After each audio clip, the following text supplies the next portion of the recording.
Alrighty, everyone. Well, thank you for joining us tonight for our first virtual star party for 2021.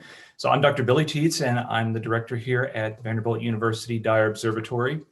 So unfortunately tonight, we are pretty much clouded out here, and all of our colleagues that are going to be part of the program, they're also clouded out, but we're still going to have a great time. I think you're going to learn quite a bit, and we're going to have a blast, okay? So tonight we have some of our regular presenters. So we've got myself here at the Dyer Observatory in Brentwood, Tennessee, part of Vanderbilt University. We've got Theo Wellington with the Barnard Seaford Astronomical Society. We've got Adam Thanz with the Bays Mountain Park and Planetarium over in East Tennessee. And then last but certainly not least, we have Jeremy Veldman with the Memphis Astronomical Society. So if you haven't joined one of these programs before, welcome. We are going to be doing our normal kind of round robin here.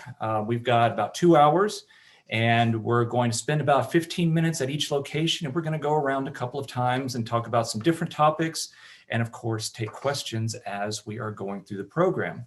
So as we are going through our program tonight, there's a couple of things I'd like you to keep in mind.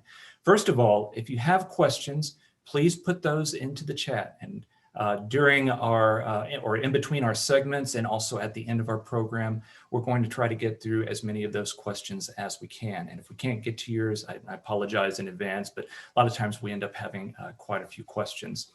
Also, if there's a topic that you think might be of interest for everyone, if we did a little segment on in, say, our February or one of our other virtual star parties, please put that in the chat as well, because we love hearing from you guys and seeing what you all wanted to learn about.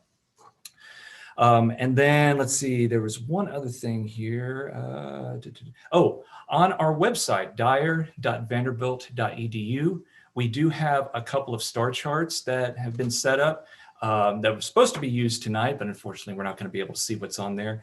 But they are good for the month of January and also into February as well. So you can download those for free. And we've also got a celestial calendar for January that's up on the Dyer website for free that points out some of the interesting things that will be happening in the sky this month, and also other things that may not be in the sky, like historical dates and things like that. So again, check out the website, dyer.vanderbilt.edu.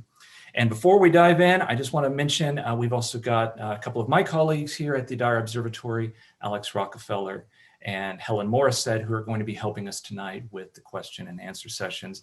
And we've also got Brian Smokler from VU News and Communications, making sure that we're being broadcast out to you all tonight. So I think that is it. So without further ado, let's go ahead and jump on in. We're going to start over in East Tennessee with Adam Thanz at the Bays Mountain Park and Planetarium.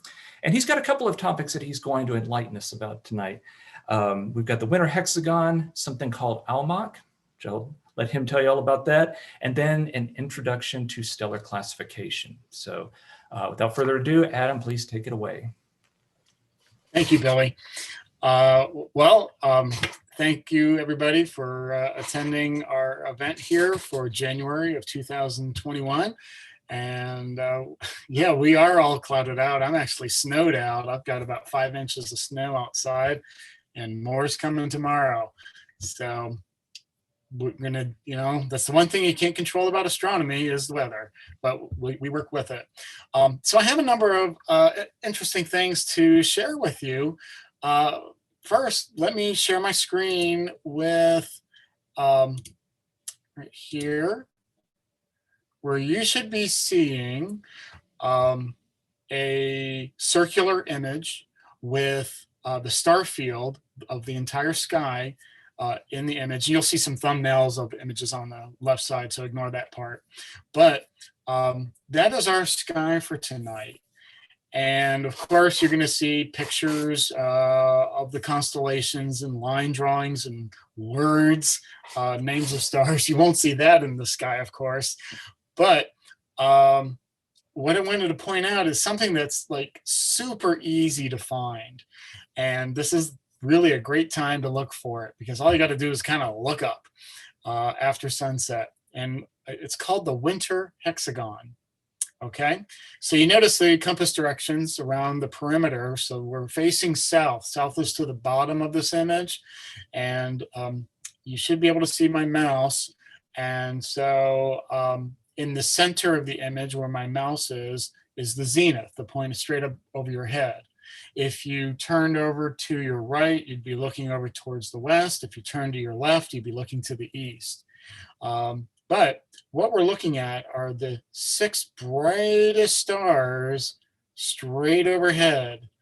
And so, boom, like magic, I can show you the winter hexagon. It's really large. It covers many constellations.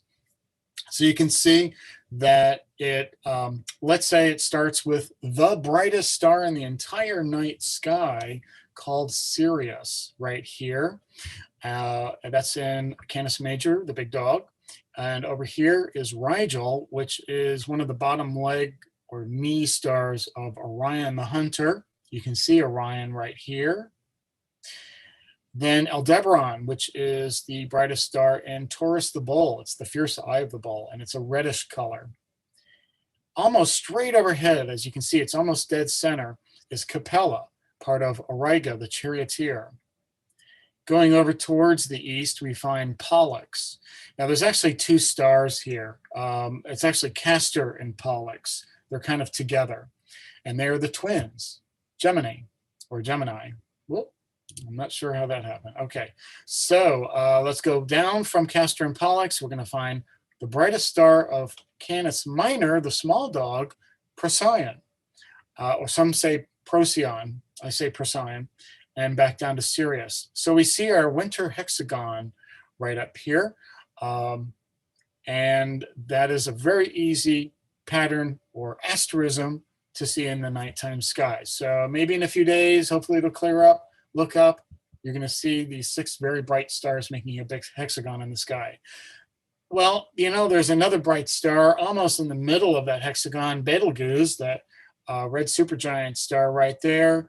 Well, how about if we don't knock them out and use them, and we're going to move one of the lines and make what's called the big G. So as you can see, we make a big G in the sky by connecting with Betelgeuse as well. So once again, winter hexagon, the big G. My next object that I'd like to point out is actually right over here where my marker is.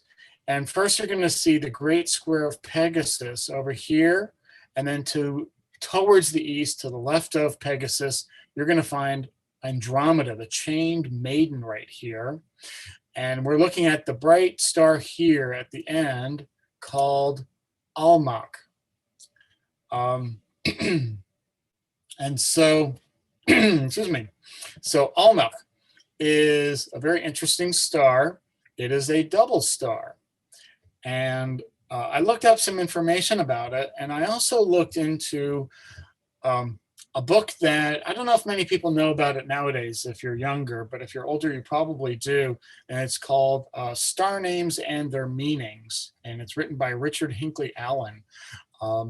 And he basically was a researcher that pulled information from all these astronomical texts going back hundreds of years to ancient texts and globes and everything else, and kind of combined all this information to give us all an understanding, a historical understanding of the names of the stars, and also some of the scientific information about the stars as well.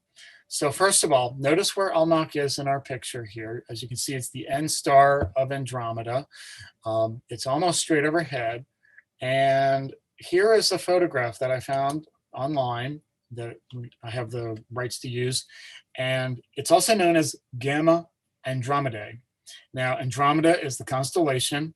Gamma is the 3rd brightest star. Alpha, beta, gamma. It's the Greek alphabet. And in a telescope with pretty good magnification, this is what it would look like. You will see a golden star and a bluish star like this. And so a little bit about this. First of all, you should be, this is a naked-eyed star. It's a magnitude 2, magnitude 5 for the 2 stars. In a dark sky, normal vision, you should see down to 6.5 magnitude. This you'll be able to see you should be able to see this almost in any sky, the brighter star. Now of the two stars, we've got a B9 and a K22. What does that mean? Well, the B9 is a B star, which is a hot blue-white star, which I'll talk about in a moment. And that's this guy right here. The K star is a reddish star. It's a faint, dim reddish star. So I will talk about those details later. But notice the two colors. Very nice to see in the sky.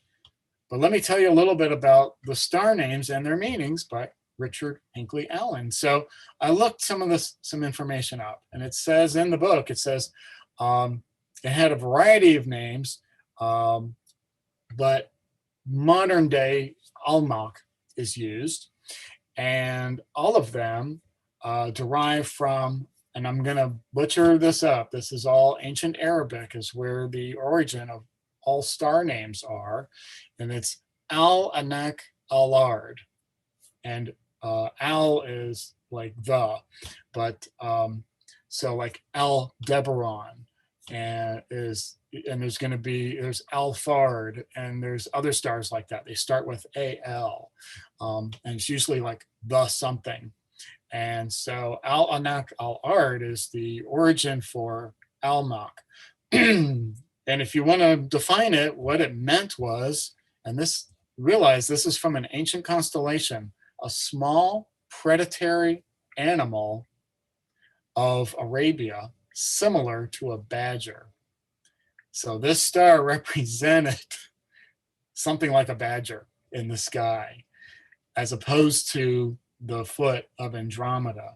It is known as that nowadays, but that's because of the more modern Greek picture instead of the ancient Arabic or even other, many other cultures prior.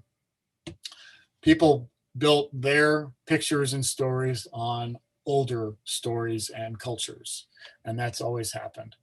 And this has been described well before the 16th century. In the book, it talks about its duplicity was discovered by Johann Tobias Meyer of Göttingen in 1778. Duplicity meaning double star, multiple star. And their quotes, the contrast in their colors is extraordinarily fine. I like that language. So as you can tell, it's a very old book that I'm referencing. And then it also says, I'll stop after this, for Almanac is, there was a quote from Sir William Herschel, who was the discoverer of Uranus and did many other things, along with his sister, Caroline Herschel, who used to be the comet queen. She discovered the most amount of comets and held that title for about 150 years. That was his sister. But the two of them did so much in astronomy. He wrote of this star in 1804, quote, "This double star is one of the most beautiful objects in the heavens. The striking difference in their color of the two stars suggests the idea of a sun and its planet, to which the contrast of their unequal size contributes not a little." The size issue, obviously stars look like pinpoints of light in the sky. What we're really seeing is that the brighter star is going to, big quotes around that, look larger, but really not. So interesting look back to that. Here's my last image I'd like to show you. Kind of a fancy image talking about stellar classification. So what are we seeing here? Now remember, in Almanac we had two stars of different colors and brightnesses. We had a K star and a B star. So as you can see, we have O, B, A, F, G, K, M. These letters represent different kinds of stars. And you, the audience, can see immediately at least two of those differences right away. One is brightness. The O star is the brightest of all these stars. M is the faintest. Actually, three differences. The second is size. The O star is enormous, and I I made this diagram, and the stars should be to scale, though there are some O stars that are even bigger than this guy. But O stars are huge, M stars are tiny. Look at the G star. Can you see what color that is? That's right, it's yellow. I think you probably know what famous star is like that, and that's our sun. Our sun is a G star, and that's why we always draw it as a yellow color. Even though it's actually white, most of its light is in the yellow part of the spectrum, as well as all these other stars. Nevertheless, the O stars are the biggest, they're the brightest, they're also the hottest. There's a lot of surface area there, they're burning up energy really fast, and so they actually have the shortest lifetime compared to all the other stars. Our sun, a G star, about 10 billion years lifespan for that type of star. 10 billion with a B. O stars, 100 million. Million. M stars, about 100 billion. Our universe isn't even that old yet. So that's what we've got here. So in Elmach, I'm going to end in just a moment. We had the K star. You can see the color, kind of orangey. And then we had the B star, which actually looks smaller, but is actually a super giant blue star that's hot and bright and very large. And so I'm going to stop my share. And I'm actually going to stop right now, unless there's some quick questions. I know I just wanted a brief overview of stellar clussification. And then the next time I return, a little bit of history about that. All righty. Well, thank you so much, Adam. We do have a couple of questions. First one, is there anything that we can see tonight when it's actually cloudy? Oh, well, unfortunately, no, unless the full moon was out and you could see kind of a glow. I joke about someone would get really rich if they can invent a cloud filter. So to see through clouds, but okay, astronomers can see through clouds, can't they? If they use radar. I'm sorry, radio or radar. If they use radio waves, and a radio telescope, it's like a big satellite dish, the old style TV satellite dish. Well, if you have a different type of receiver that's receiving the signal, but a big dish like that, and you can pick up signals from outer space, and it doesn't matter if there's clouds or not, or rain or anything. And so radio astronomers can see everything, but they don't visually see things. But that's a good question. We've got one other question. Can you talk a little bit about Betelgeuse? Okay, Betelgeuse. Some people call it Betelgeuse. If you try to use some of the Arabic pronunciations, it's Betelgeuse. Some even spell it with a Z instead of an S. But Betelgeuse is a red supergiant star, and it recently did some interesting things. It's a variable star, and it actually got a little smaller. This was about almost a year ago, right? And so it got fainter, and it was like, oh, is it gonna explode? It is considered the next near star to go supernova. We don't know when. It may have already happened. It's about 500 light years away. So let's say it happened now, that it went supernova. We won't know about it for 500 years. So if it happened 500 years ago, we may be seeing a treat pretty soon, but we don't know, But it is a red supergiant star. And the reason it's red is not because of its normal life.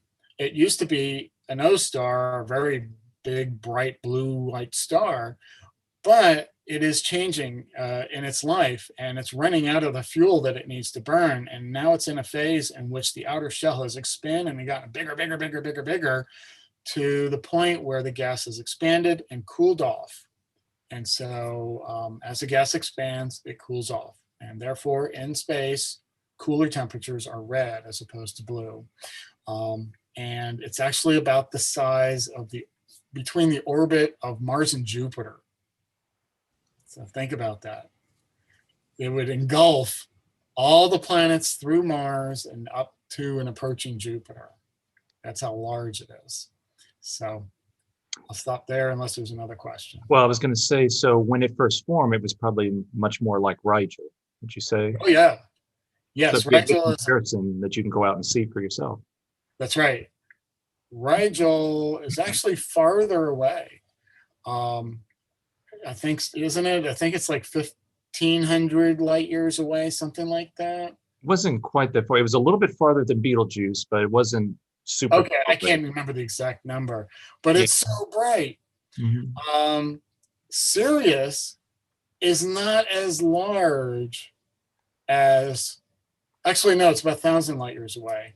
But anyway, Sirius, the brightest star in the night sky, isn't anywhere near as large or as bright as Rigel because it's a white star, but it's only about 9 light years away as opposed to 900 or 1,000 light years away.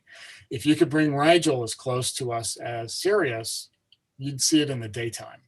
It would be that bright. All righty. Well, thank you so much, Adam.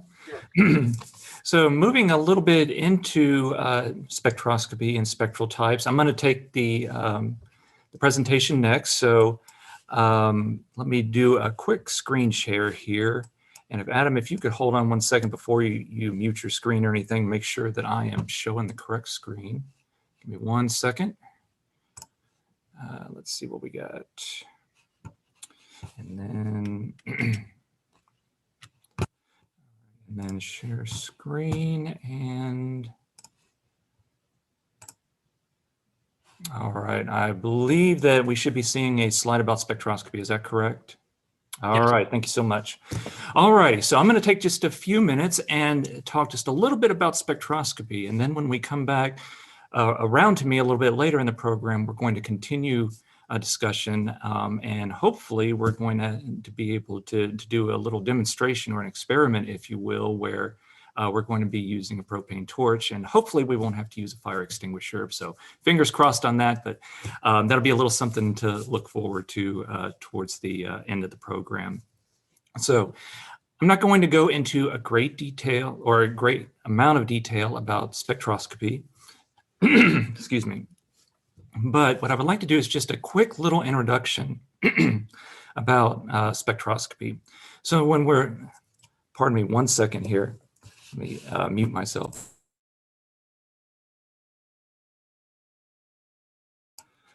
Sorry about that. All right, I think we're good now. So when we're talking about spectroscopy, what we're talking about is the actual study of a spectrum. So when I say spectrum, what am I talking about? Well, I'm going to first pose the question, how many of you believe that you have seen the spectrum of a star with your own eyes? Now, I don't mean looking it up on the internet or seeing an image in a magazine or a book or seeing it on TV. How many of you have actually seen a spectrum of a star with your own eye? Now, obviously, I can't see you all, but I'll give you a moment to ponder that. So when we're talking about a spectrum, all we're talking about is taking the light that an object is emitting and breaking it up into all of its different colors. So here would be a really good example of a spectrum. So this is a spectrum of a star, because remember, our own sun is our star. It's a very special star to us because it's our star. And as Adam was showing, it's not a humongous star. Even though it's a huge star for us, it's small compared to a lot of the stars that are out in our universe. But we can see a spectrum of that, of the sun, because these rain droplets act like little prisms. So as sunlight goes into those rain droplets, it bounces and it refracts. And as the light comes back out of the rain droplets, it is spread out into all of the different colors. So we're seeing here a nice rainbow of colors from red all the way down to violet. So you may say, well, wouldn't another star, especially like a white star, have a spectrum identical to the sun? Well, not quite. So let's take this spectrum and we're going to look at it much more closely. So if you've ever used a little prism and run sunlight through a prism, you'll see a nice little rainbow projected onto a wall or a table or something like that. But you probably didn't notice some of the features that are actually in the spectrum of things like a star like our sun. So here you could see what looks like a rainbow. It goes from red on the right over to blue on the left, and you can see basically all the colors of the rainbow. And you might think, well, that's a really bad image because there's all these dark lines in it. Couldn't you have picked a much nicer image? Actually, this is a great image of the sun spectrum. So those dark lines, it's not due to a bad camera or bad photography or anything like that. Those dark lines are actually part of the sun spectrum. So we call these lines absorption lines. Another term for them is Fraunhofer lines, named after a gentleman who essentially rediscovered them about 200 years ago and did a lot of work studying them. But we typically call these absorption lines, and I'll tell you why that is in just a little bit. But now let's take this spectrum, which is decently good. Let's look at a professional spectrum. So this is the spectrum of our sun. Now imagine taking that previous rainbow we saw and stretching it out and stretching it and stretching it and stretching it. When you have this super long rainbow, start cutting it up into little slices and then stack those slices. And that's what we've got here. So this type of spectrum where we've sliced it and stacked it is known as an échelle spectrum. It's actually a French term which means ladder because it's kind of like they're like the rungs of a ladder, all those different slices. But now you can see that there are an enormous amount of these absorption lines in our sun spectrum.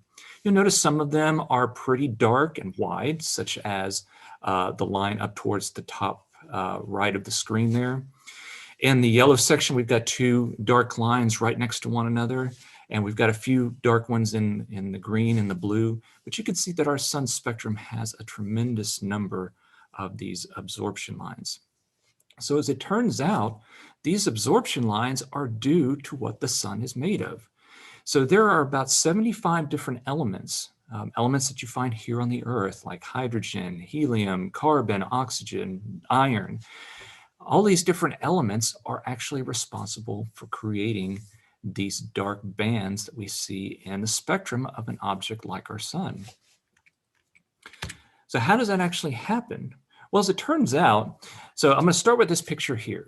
This is a really nice picture of the sun. It was actually taken from a probe that's in space that's been monitoring the sun for about 20 years now. But what you're seeing is what we call the photosphere of the sun. If you have those solar eclipse glasses that you can put on and then safely observe the sun, you are seeing a layer of the sun that we call the photosphere. And that's a fancy term for the visible, quote, surface of the sun. Now, the sun doesn't actually have a solid surface, but this is where the gas is getting thick enough over a short enough span that it looks like it has a sharp surface.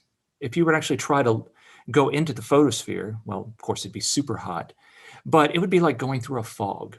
So think about if you've ever traveled into a fog or watched a car go into a fog bank. Soon after they enter that fog bank, they pretty much disappear from sight, having not gone very far. That's essentially what's happening here with this layer of the sun. The gas is getting thick enough, quick enough that it looks like it has a surface. Now, this is the first layer of the atmosphere of our sun.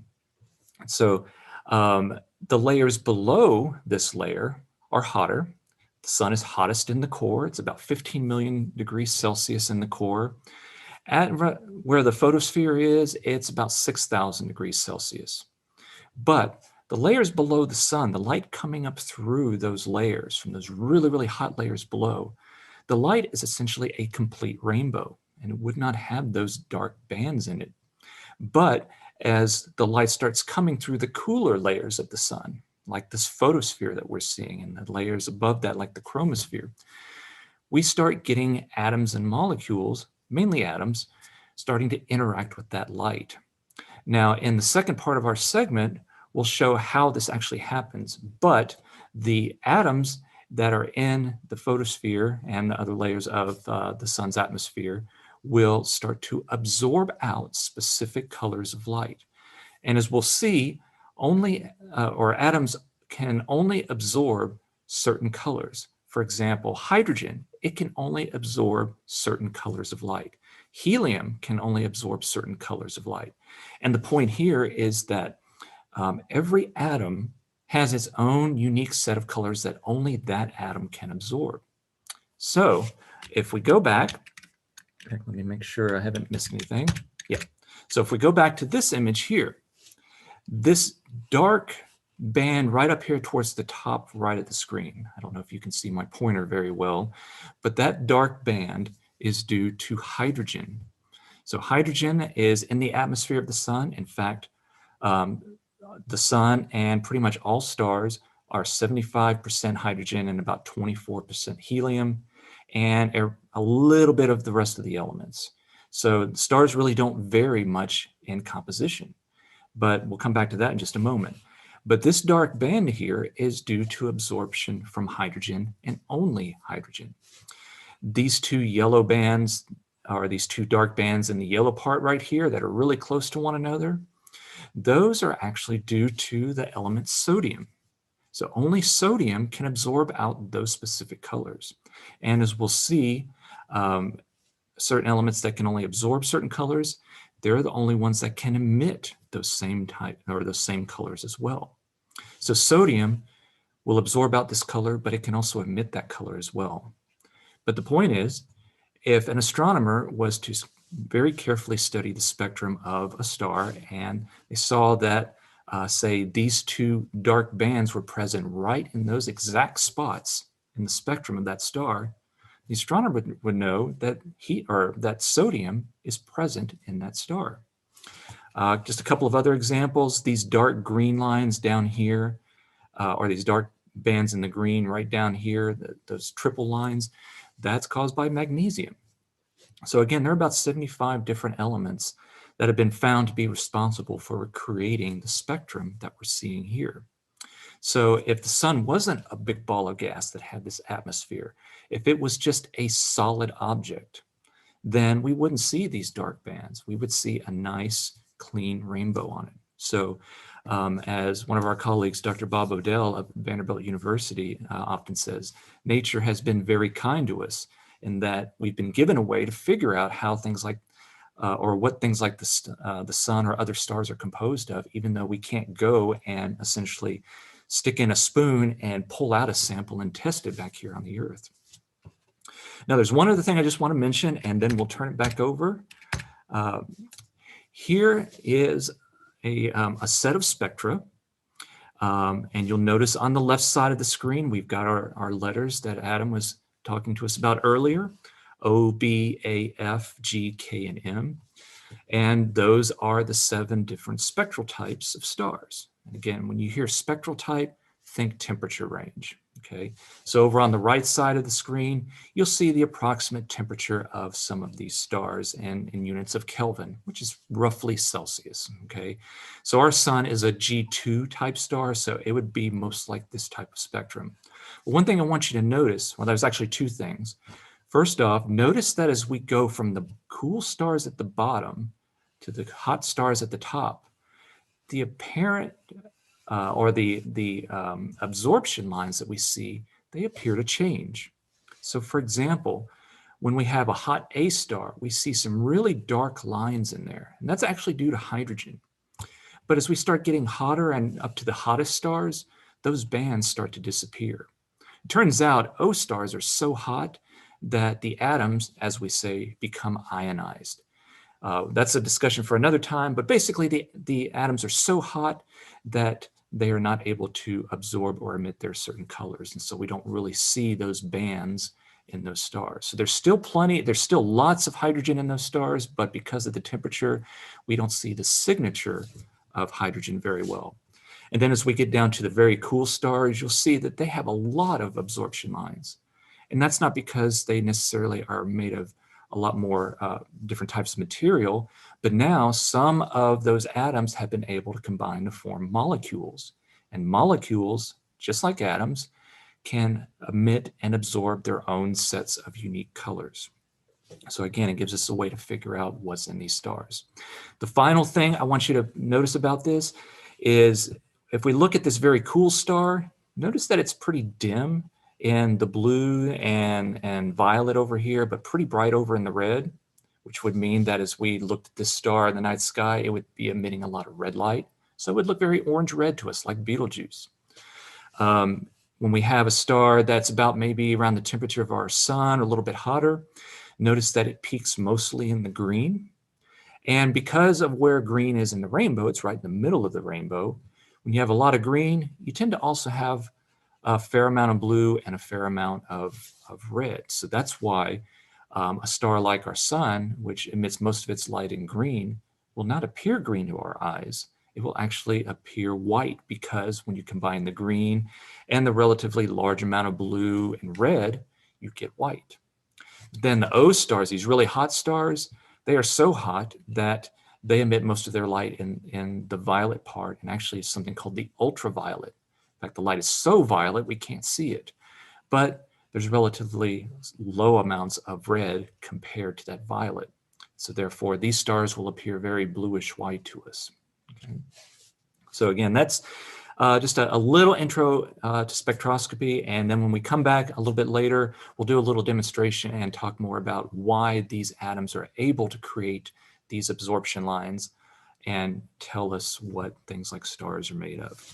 So with that, I'm going to stop sharing my screen, and we're going to see if we have any questions here.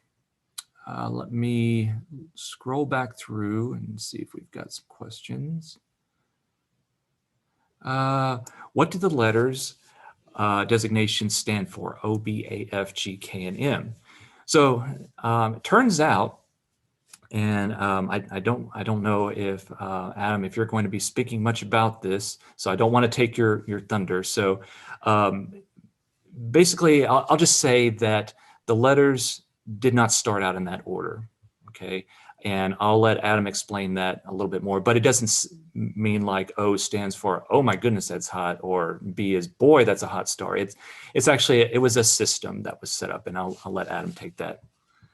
Let's see. All right, let me go back up here. I was told we have some questions further up in the chat. Let me make sure I don't miss any of those. Oh, yes. Let's see here. My birthday is tomorrow. Anything special to look at tomorrow in Nashville? Well, unfortunately, I hate to tell you, but it looks like it's going to be pretty cloudy tomorrow. I think we actually just released a little thing on social media, or we're going to be releasing it tomorrow. But turns out that for one thing, there's going to be a nice pass of the International Space Station overhead tomorrow for those that are in Nashville. You can go to heavens-above.com, and you can put in your location and find out when you'll see the space station. It'll even give you some maps of the sky to show you where it's going to be, and it'll tell you when and where to look. But I really wanted to point that one out because if you're in a certain path in Nashville, and this is where our social media post will come into play, if you're in that path, it just so happens that the space station will pass in front of the moon. It's a very narrow path. It's only a few miles wide, but we're going to post a map of that to show where you need to be to see that. And it only takes about 1.5 seconds for the space station to pass in front of it, but it's pretty rare to see that. And we'll also post information about where to go to see if the space station will pass in front of the moon for you. So I think that was transit-finder.com, but I'll check on that. Let's see, how do you figure out the age of the sun? So that's another very involved question, but the very quick and dirty answer is that if we have the sun here and we know how the sun and the solar system formed, and we think we have a really good idea because we can look out in the universe, we can see other solar systems forming, and they're following the logic that, or the understanding that we have of how solar systems form. It seems that what we think is true is actually happening out there. So the main thing is that as the sun is forming, the planets are also going to be forming out of the big cloud that the sun is forming out of. So that means planets would be forming at about the same time the sun is forming. That means that the things that build up planets, in other words, these little rocks that start sticking together and growing and then running into one another and becoming bigger and bigger objects that grow into planets, those are forming at the same time as the sun. And so if we have meteorites, if we have a good example of a meteorite that has been unchanged since its formation, a good example is something called a carbonaceous chondrite. Okay, carbonaceous chondrite. Those are really good because they are essentially leftover pieces of planet formation. They were little bits that might have eventually tried to form a planet or become part of a planet, but they didn't end up being a planet, but they eventually make their way to the Earth and we find them. But they've been unchanged since their formation when the sun and the planets were forming. And we can use things like radioactive dating to figure out the ages of these meteorites. In fact, the most accurate ages of the solar system's age come from the radioactive dating of meteorites, which is right at 4.56, I think it's 2 billion years old. So that was the quick and dirty answer. It comes from radioactive dating of meteorites. But then again, you have to make sure that any other evidence you find for the age of the solar system matches with what you conclude from meteorite dating. And so far, everything appears to work well. I think there was one other question, and then I'm going to turn it over. Let's see. How do you find out how old these stars are? So that's a difficult question, but basically we're not going to be able to watch a star from formation to the end of its life. So we have to use, for one thing, we have to use a lot of modeling from physical principles. So we take physics that we know. Nowadays we have computer modeling, and we can take what we know in physics and try to formulate how we think that stars will age and how their properties will change as they age. And then we basically then take our results from our models and look out into the universe and see if we see the same thing that our models are predicting. So we can't look at one single star, but we can look at stars at different stages in their lives, or what we think are different stages, and then see if our observations match our predictions. And if they do, then we think that we've got a pretty good idea of how old stars are. There are a few other little techniques which we can talk about another time, but with that, let me go ahead and turn it back over. But great questions, and we will get to some other questions if we've left some behind. So, so now we're going to head over to West Tennessee and meet with Jeremy Veldman, who's going to be talking to us about something called M37. So Jeremy, please take it away. Thank you very much, Billy. Quick sound check. Give me the thumbs up. You guys can hear me all right? Excellent. Fantastic presentation on spectroscopy. I wish we could go another hour. It's certainly an area I would love to learn more about, need to learn more about, but you guys are getting a lot of meat tonight. We may not have clear skies, but in terms of substance, this is a fabulous program. So great presentation. So yeah, tonight I'm going to show a couple of objects that are appropriately enough within the winter hexagon. So I'm just going to go ahead and share my screen here.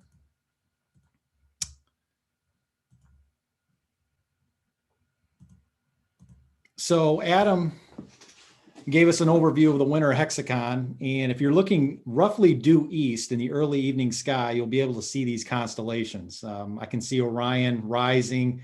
This is a great time of year to be viewing that constellation. The first object I'm going to show you tonight is actually in the constellation Auriga, which is kind of northeast of Orion off of Betelgeuse. And it's an open cluster. This time of year, winter, is really excellent for open clusters. And then as we transition into spring, we get into galaxy season, which is a great time for a lot of deep sky observers. So if you have a big telescope and you have dark skies, this is a great time of year to be getting into, because we get into open clusters at first and then we get into galaxies later. But you can see the winter hexagon here, and I'm going to be showing M37, which is an open cluster right off of the edge here of the constellation Auriga. And a little background. So every year in the early spring, between late February and late March, roughly, you have an opportunity to do what's called a Messier marathon. So there are 110 deep sky objects within the Messier catalog. I'm not going to go over the details tonight, but if you're ambitious, you can actually knock all of these out in one night if you would like to, starting from dusk until dawn, in kind of astronomy's version of a hot dog eating contest. So I wouldn't necessarily recommend that because it's nice to take your time going through it. But if you want to see how many you can down within a certain period of time, late February to late March is kind of the time to do that. I attempted this a year ago, mid to late February, somewhere in that time period, just before we shut down due to COVID. Didn't get through all of them. But there were some objects that stood out to me that I didn't really think were going to really be a highlight. And this was one of them, M37 in Auriga. And it almost looks like a globular cluster. I showed you a globular last month. It's a tight spherical configuration of stars, but this is one object, M37. If you have a minute to take extra time to look at it, if you have a big telescope or even a relatively medium-sized telescope and you have dark skies, take a look at this one. It really popped when I looked at it a year ago, and just was really the highlight of the night. I knocked out about half of the Messiers. So for some reason, M37, that particular night was a highlight for me. But you can see it here just outside of the edge of the constellation Auriga. And if your goal is to get through the Messier catalog, you can knock out 3 of them pretty quickly. Because if you can find M37, you'll be able to find M36 and M38 as well. They're basically in a line leading into the center of the constellation Auriga, the Chariot. But M37, the other 2 are nice too, but they're not quite as nice as this one, which is why I picked M37 to show you guys tonight. Here's another picture from Universe Today of the constellation Auriga, and you can see there's a lot of really neat stuff here. Now, it's pretty easy to find this constellation. The bright star Capella, which is part of the hexagon that Adam talked about, it's one of the brightest stars in the sky. Sirius, of course, is the brightest star, but Capella is right up there too this time of year.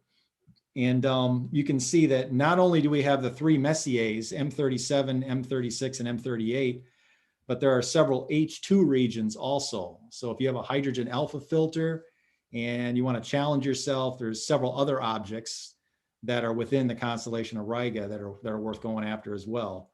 But we're going to take a look at this one, M37, again, just on the outskirts of this constellation. Now, this is the brightest and richest open cluster in the constellation Auriga. It's about 4,500 light years from Earth. So you're looking back in time, roughly to the time of the ancient pharaohs and the time that the pyramids were built in ancient Egypt.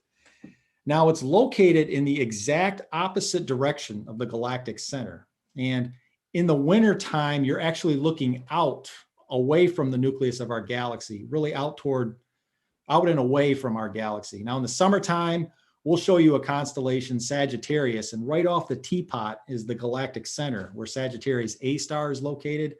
That of course is a supermassive black hole that forms kind of the galactic or the gravitational hub of our galaxy. Well, this particular open cluster is located almost exactly opposite of the center of our galaxy. And it's about, again, it's an open cluster, so it's not as tight as a globular, but it's still 1,500 solar masses. So there's a handful of stars, I think between 400 and 500 that make up this open cluster. Now, again, I'm showing you a view through my 10-inch Dobsonian. And the reason I like to do this is because this is a good example of a beginner scope, a good beginner scope. And really, for me personally, this is kind of my go-to scope during these times. Now, my personal objective, I own a 20-inch Dobsonian also, twice as big as this one. And my objective, anytime we have clear skies and good seeing conditions, is to get that 20-inch under clear skies and dark skies as often as possible. I have just some amazing experiences with it. But this year has been unusual due to COVID. It takes 2 people to set up and break down my 20-inch. It's more management intensive. So this 10-inch has been a nice substitute for what I normally use, which is my 20-inch. And again, if you're looking for a good recommendation on a beginner scope, this is the one that I would pick. It's easy to set up, it's easy to transport, and it's fairly easy to use. And again, we hooked up a night vision eyepiece, connected it to a cell phone. That's why I'm going to show you just video footage that we captured. This is pre-recorded content, of course, of this object. And it was kind of, a good way to capture this. Now, before I show you the actual object, I just want to go over in brief detail, kind of my quick and dirty method for finding things. So I use both a Telrad and a viewfinder. Again, I don't have a mount, and this telescope doesn't have a mount that tracks. I don't have a go-to controller where I can just plug in, punch in the object and then it'll slew to it. I do own a telescope that does that, but this telescope is not the one that does that. So this is just a Dobsonian, has a very simple mount. You got to maneuver it by hand. I recommend that when you're getting started so that you don't spend a lot of time fooling around with the technology and trying to get it set up. You're actually going out and doing observational astronomy. You're learning the sky, you're going through the constellations, you're learning how to find things by hand. That's how you're going to learn the night sky. And it's really not that difficult. Once you get the hang of it, and the Messier catalog is a fantastic way to learn the night sky. So I get my telescope set up so that my Telrad, my viewfinder, and of course the eyepiece are all focused on the same object. And the way you do this is pick a bright star just after sunset, when the objects are coming out. Capella would be a good example, by the way, of how to do this. And then get it in the center of your eyepiece. Once you do that, you go back to your viewfinder, and I got a couple of screws here on the edge of my viewfinder. And I just tweak those screws so that the crosshairs of my viewfinder roughly center that star. So in this particular case, let's say it's Capella. So now I've got Capella in the eyepiece of my telescope, and then also in the center of my viewfinder. Then I go back to my Telrad, and I've got these three little knobs on the end of my Telrad, and I just tweak those until Capella is in the center of my Telrad. Now, whenever I look at an object, it's in the center of my Telrad, my viewfinder, and my eyepiece. And as far as finding things, I start with my Telrad. This is my go-to accessory. You don't have a Telrad, it's going to be hard to find things by hand. And all a Telrad is it's just it's a very simple plastic plate. You turn it on the side here, and it creates a little 3-ring target that you can look through. It doesn't magnify anything, but if you know approximately where to look, then you can just more or less guess where it is. You take your best guess. So this is kind of my coarse tuning. Then I go to my viewfinder. Now it's a right angle viewfinder, which has been scrutinized, but I don't care because my Telrad has already gotten me close enough. I don't need to have a straight through viewfinder to find an object. It'll magnify the star field just enough so that I can tell the difference between a star and a fuzzy patch, which is either, again, a cluster, a star cluster, or a galaxy, whatever target I'm searching for. So then I hone in on it with my viewfinder, and then if I've set everything up correctly, it'll be right there in my eyepiece. So an object like M37, I should be able to find it in less than a minute once I've got it all set up. And here's what it looks like. So again, it's a nice cluster. This is an open cluster. So these are younger stars, several 100 million years old. They're not as old as the globular cluster, but it really is a brilliant object. I mean, star clusters never disappoint. They're always nice targets to look for, especially in dark skies. It almost looks like a globular. There are some globular clusters that look pretty close to this, but it's a nice object. And again, even this doesn't do justice to what I saw about 11 months ago. I'm kind of zooming in here to see if I can get more detail. Doesn't really help. It's just kind of distorting it more. But you can see I'm moving the telescope by hand. I don't have a tracking mount, so I apologize if anybody's getting dizzy, but this is what happens with a Dobsonian. You're just moving it up and down and back and forth, trying to center it. And of course, it'll only stay in the field of view for maybe a few seconds before it moves out, depending on how magnified the image is, what kind of eyepiece you're using. So you got to keep adjusting the telescope by hand, but it's enough so that you can find things quickly. And if you're under dark skies with a decent sized mirror, anywhere between 10 inches, which is this telescope, again, a 10-inch telescope will give you a nice view of an object like this. So this is a great object, M37. If you're going through the Messier catalog, or if you're kind of, upping your game a little bit from planetary and lunar to doing some deep sky stuff, check this one out. This is a great winter target. So with that, I'll turn it back over and see if there are any questions or comments. All right. Well, thank you very much, Jeremy. We do have, let's see, at least one question here. Would it be difficult or super expensive to have a tracking mount for your 10-inch telescope? No, it's not. It wouldn't be terribly expensive. I would have to kind of get into those specifics a little bit more. My buddy owns a 16-inch Dob, which is bigger than this one, and his tracks. So I would have to research that a little bit more. But yeah, it certainly is. It is possible to get that integrated into a Dobsonian. Okay. There were a couple of questions that came up about spectroscopy. What are we doing on time here? How about we hold off onto those questions until I get to my second part, and we'll just go ahead and move to Theo, unless you'd like to take some of the questions. Nope, I'll turn it over to you. Okay, sounds good. Alrighty, so yeah, we'll get back to, there were a couple of spectroscopy questions, so we're keeping track of those we haven't gotten to. So now let's head over to Theo Wellington, who's now, who's up in the just north of Nashville, and she's going to be talking to us about something called the Rosette Nebula. So Theo, take it away. All right. So I thought I'd start with just a short discussion about photography. You know, at Christmas time, not only do people get interested in buying a telescope, they always want to do pictures right away. And a lot of times I'm with Jeremy on that. Learn a telescope first, because it's really more interesting once you kind of know what you're looking at, where it is, and you'll be a lot less frustrated with the equipment when you move up into something else. So I always tell people, start with what you have. You know, and people in the planetarium, when they'd come to the Science Center, would bring a lot of these great big honking DSLRs. Okay, these are plenty good for doing a lot of fun astrophotography. So if you have a nice camera, that's a great place to start.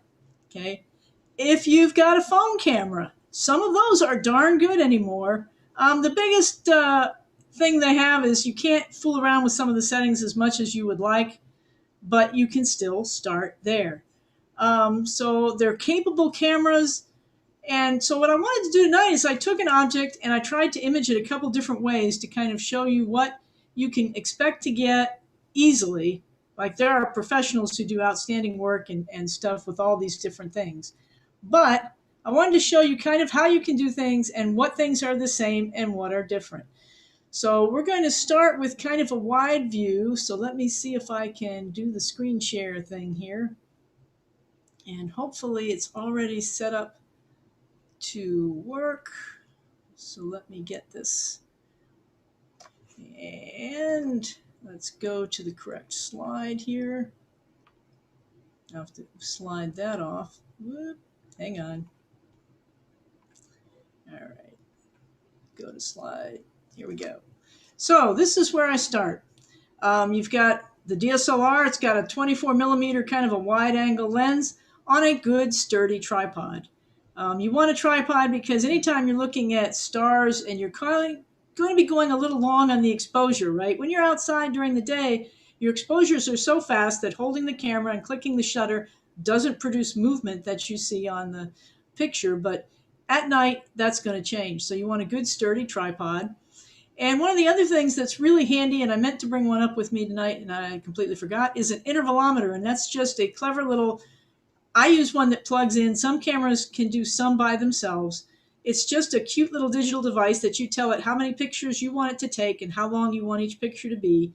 Back in the old days, the bulb setting on cameras, you stood there with the thing in your hand, holding it down and counting seconds, but you don't have to do that anymore, so that's great.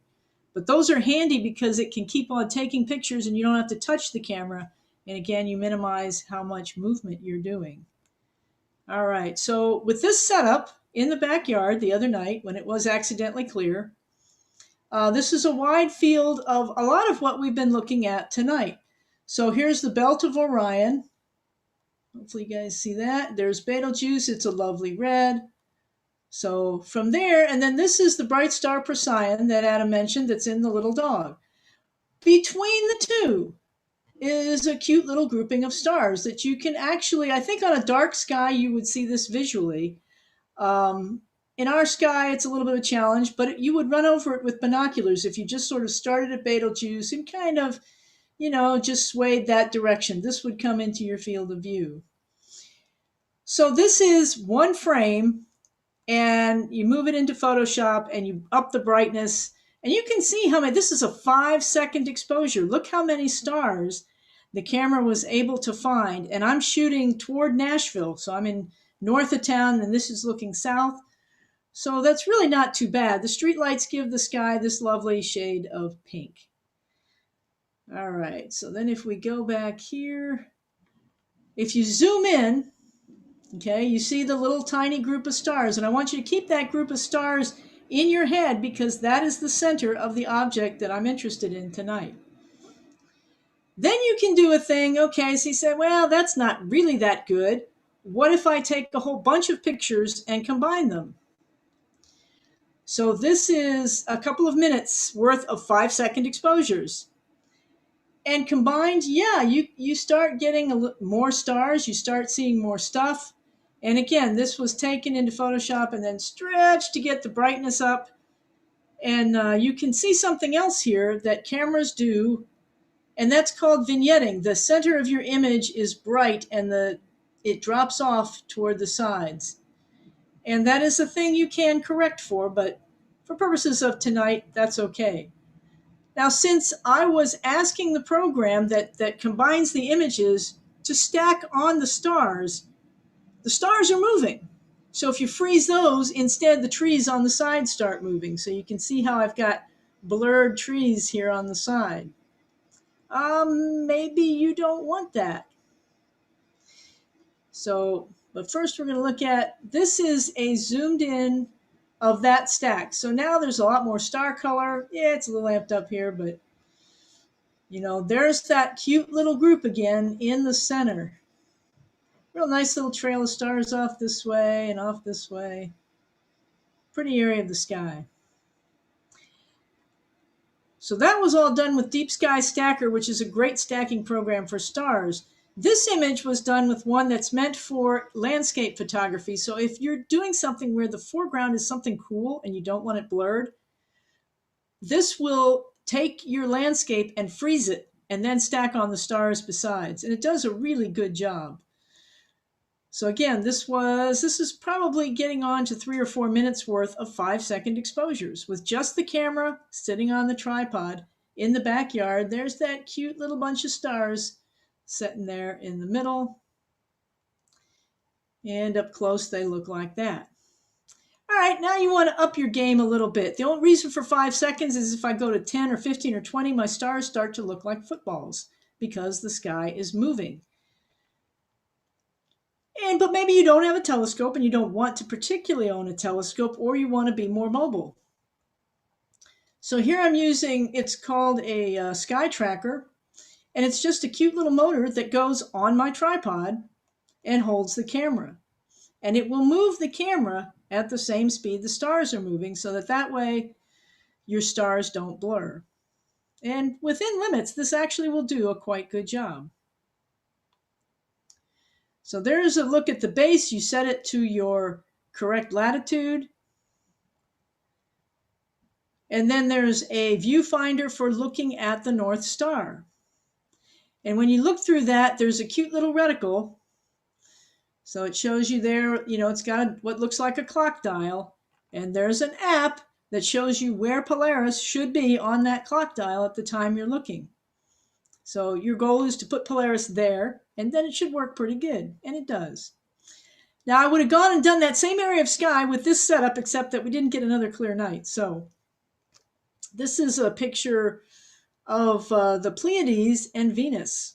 And from time to time, we get, because the Pleiades are not far off the line that the planets travel along, over time, we get a lot of cool opportunities to get this pretty cluster with planets. Later on this spring, I think beginning of March, we'll have Mars sitting right next to the Pleiades. So that's a good excuse for using a camera on a setup like this, where you want the wider field, but you don't want your stars to trail.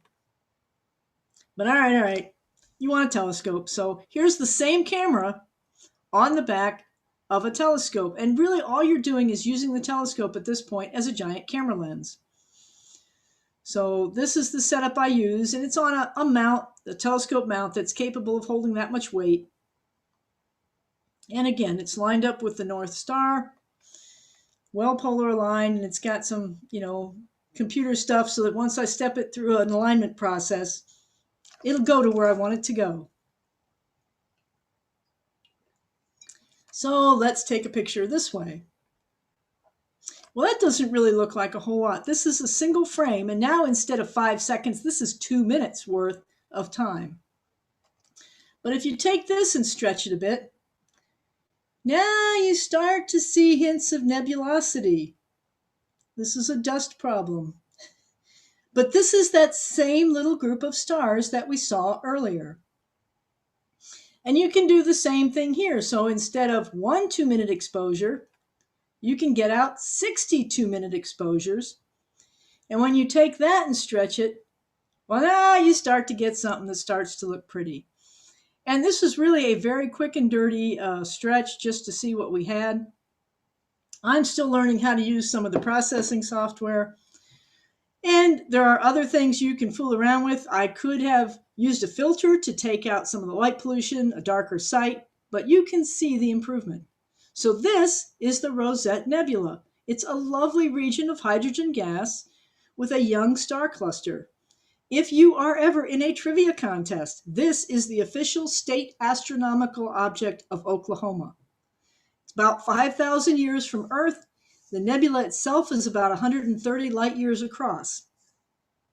Young stars are lighting up the gas from which they were born. So the middle of the donut here, this kind of dark area, on the sky is about the size of the full moon. So this is actually quite large in the sky. It's a good example of one of those things that our eyes simply cannot pick out. We can't see this really dim red light here. So it's kind of fun. Other names for this object are Caldwell 49. The cluster itself here is NGC 2244, and the nebulosity parts of it are NGC 2237. So it's just a really beautiful object once you can bring out some detail. Obviously, the Hubble will always have the better pictures, so you really only do these because it's fun. It's fun to find them. It's fun to look at this with just a telescope with your eyes and see that pretty little cluster there, because Jeremy's right, clusters never disappoint. They're always really pretty. And then it's a little bit of fun to know that there's a whole bunch of gas. The whole area of the winter hexagon, especially going over towards Orion, is actually full of a lot of dust and gas. And they're still making stars. It made some of those big bright stars that we enjoy in the winter so much. And in places like the Orion Nebula, it's still making stars. So it's a fun area of the sky. And it's fun to sort of both look at the sky, and you can find a lot of these things with just your eyeballs or a pair of binoculars. Easy to take simple pictures of. And then you can get as involved as you want and have a few more things go on and really appreciate then what you're seeing. So that is the Rosette. Oh, what do I mean by stretching? That's a good point. So I should have had a slide of what you know what a histogram is? When you look at your picture, a lot of times it'll show you brightness levels for your camera. And when you look at a picture that you take in the daytime, there's little peaks and hills all across that with the different colors. When you look at a picture you took of the night sky, everything is squished into this one peak. And that's all the data. Everything else is black. And so what you have to do is you have to stretch that part out because you don't need that much in black. So you're actually doing some functions with the software that literally take that and move it out, because it's all kind of compressed together, all the information. And Photoshop does that. There are specialized astronomical programs that are made for doing that. But that's what we're doing, because otherwise you just have a whole lot of black and a whole little bit of light data. And so you don't want, 220 levels of black and then just 30 levels of white. You want the white part of it to take up all the levels if you can. So that's what we mean by stretching. And every astronomical photo you'll ever see has had that done to it. And how you do that is partly artistic. There are particular ways you do it if you're more interested in data rather than in just making a pretty picture. But it's a lot of fun to see what's there. It's like the ghost, it's in there, and then you're pulling this ghost out, and at the end you go, wow, look at all that cool stuff that was there. The Horsehead Nebula is another one. It's such a hard object to see. I've never seen it visually. We'll give it a shot one of these days, the big telescope, but you pull it out of almost nothing when you look at it. You know exactly where it is in the sky. It's, again, easy to photograph, and then you combine images, and then you pull it out, and you're like, wow, it just appears out of the background. Poof. So it's a lot of fun to do, but it's also, like I said, you start simple with what you have, really learn your camera, because everything you learn as you're doing that will be applicable to any kind of astronomical gear that you get. So it's a good place to start and then slowly build up. And that's kind of what I've been doing. Eventually, I'll replace the DSLR with a more specialized astronomy camera. And there are reasons to do that, mostly that, your DSLR has 4 pixels in a group, red, green, and blue. Why 2 greens? Same reason that they were showing you the spectrum of the sun.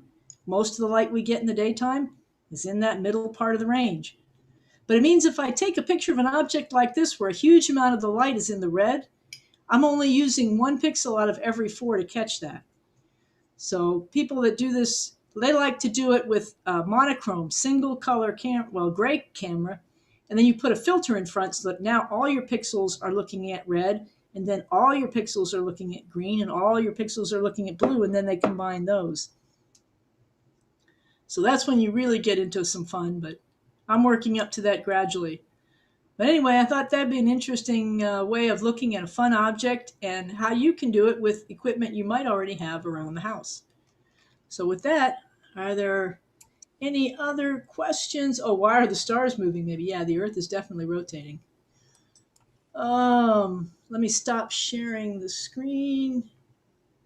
There we go. Any other fun questions? I think that was about it. And like I said, we've got a few spectra questions, but we'll get to those in a little bit. But all right. Well, thank you so much, Theo. That was really cool. I definitely want to try the Rosette sometime. I haven't had a chance to do it, but I definitely know what you mean about the Horsehead Nebula just popping out. It's such a thrill when you first start to see it. It's gorgeous. But all righty. Well, we're going to head back over to East Tennessee, where Adam is snowed in, and he's going to give us a little bit of history about anti-jump cannon. Okay, thank you, Billy. Jeremy is right. We've had a lot of cool presentations about a lot of different topics in astronomy, and not only what to see in the sky, but how we see it and how we capture it. And so I'm hoping everybody's enjoying what we're providing to you. I am not a historian, but I like history, and I also like to solve problems. And so what I'm going to be doing now is talking and combining stellar classification with history, with a mystery, kind of mystery, and having some fun with that. So, I talked about the different kinds of stars, and there was a question about where did those letters come from? They're O, B, A, F, G, K, M. They're not in order. What's going on there? Turns out the person I'm going to be talking about in just a moment is the person responsible for that. And I am talking about anti-jump cannon. And I'm going to share a screen of a picture of her. So you should be seeing a black and white image of anti-jump cannon. Yes, her middle name is Jump. It's actually a family name. And so that's where that comes from. But with that, you can tell this is not a modern photograph. This is from a long time ago. In fact, it's about a century ago. And so I was doing a little bit of sleuthing to figure out about this photo. And yes, I will get into the spectroscopy stuff in just a moment.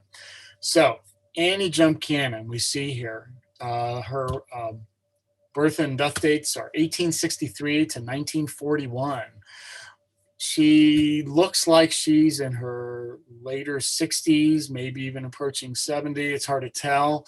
But the clothing, that's kind of a big thing, a big clue there. It looks like she is in wearing clothes of the 1920s. Now, this particular lady is a very important lady in astronomy, even when women were unfortunately not taken seriously or even allowed to do science. I can just tell Theo is laughing or cringing or whatever, but she knows I'm right. It's this most bizarre thing about women weren't even allowed to go in the observatory or touch the telescope, even if they were doing work helping at the department or something. So crazy stuff. Of course, we know that's really wrong. But we can see from her clothes, she's from the 1920s. Her dress goes all the way to the floor. Her boots are button. They're not lace. And just the style. And also based on her age and her lifespan. But what is she doing? And who is this lady? Well, okay. She is part of a group of women that were called computers, and they manually calculated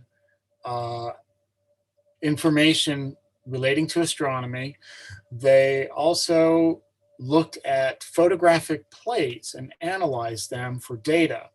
And so they were the century-old version of what we would use a modern electronic computer nowadays to calculate or model or apply and mess with data.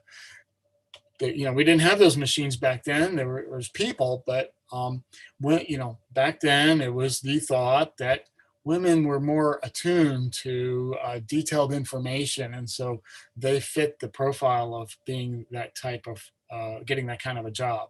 Again, silly, but that's how it was back then. And she ended up being one of the key people in figuring out about stars.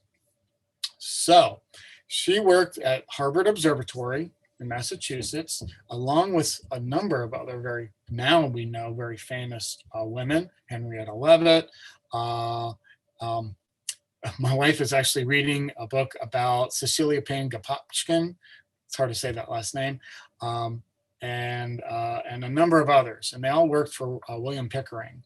William Pickering was the astronomer in charge, but he actually, even though there was the whole thing about selecting only women to do this work, he picked the right women. Every one of these women did major advancements and discoveries in astronomy. This particular woman, I remember when I was in graduate school, I was told that she actually wrote probably the most important and influential and best written master's thesis ever, because it was all about stellar classification, because she did the work. She did a lot of it. So what did she do? All right. Before she started, there were women who were analyzing photographic plates. They looked at the plates, they looked at images of stars. They actually were looking at the spectra of stars. And remember the lines that were seen when putting the starlight through a prism, and especially with the sun, we saw all those lines. Well, you see those lines for every star. And of course, the different kinds of stars will have different spectra. Well, they were analyzing this, and they started with a list where it was organized by A, B, C, D, E, F, going through the alphabet. But it wasn't fine-tuned.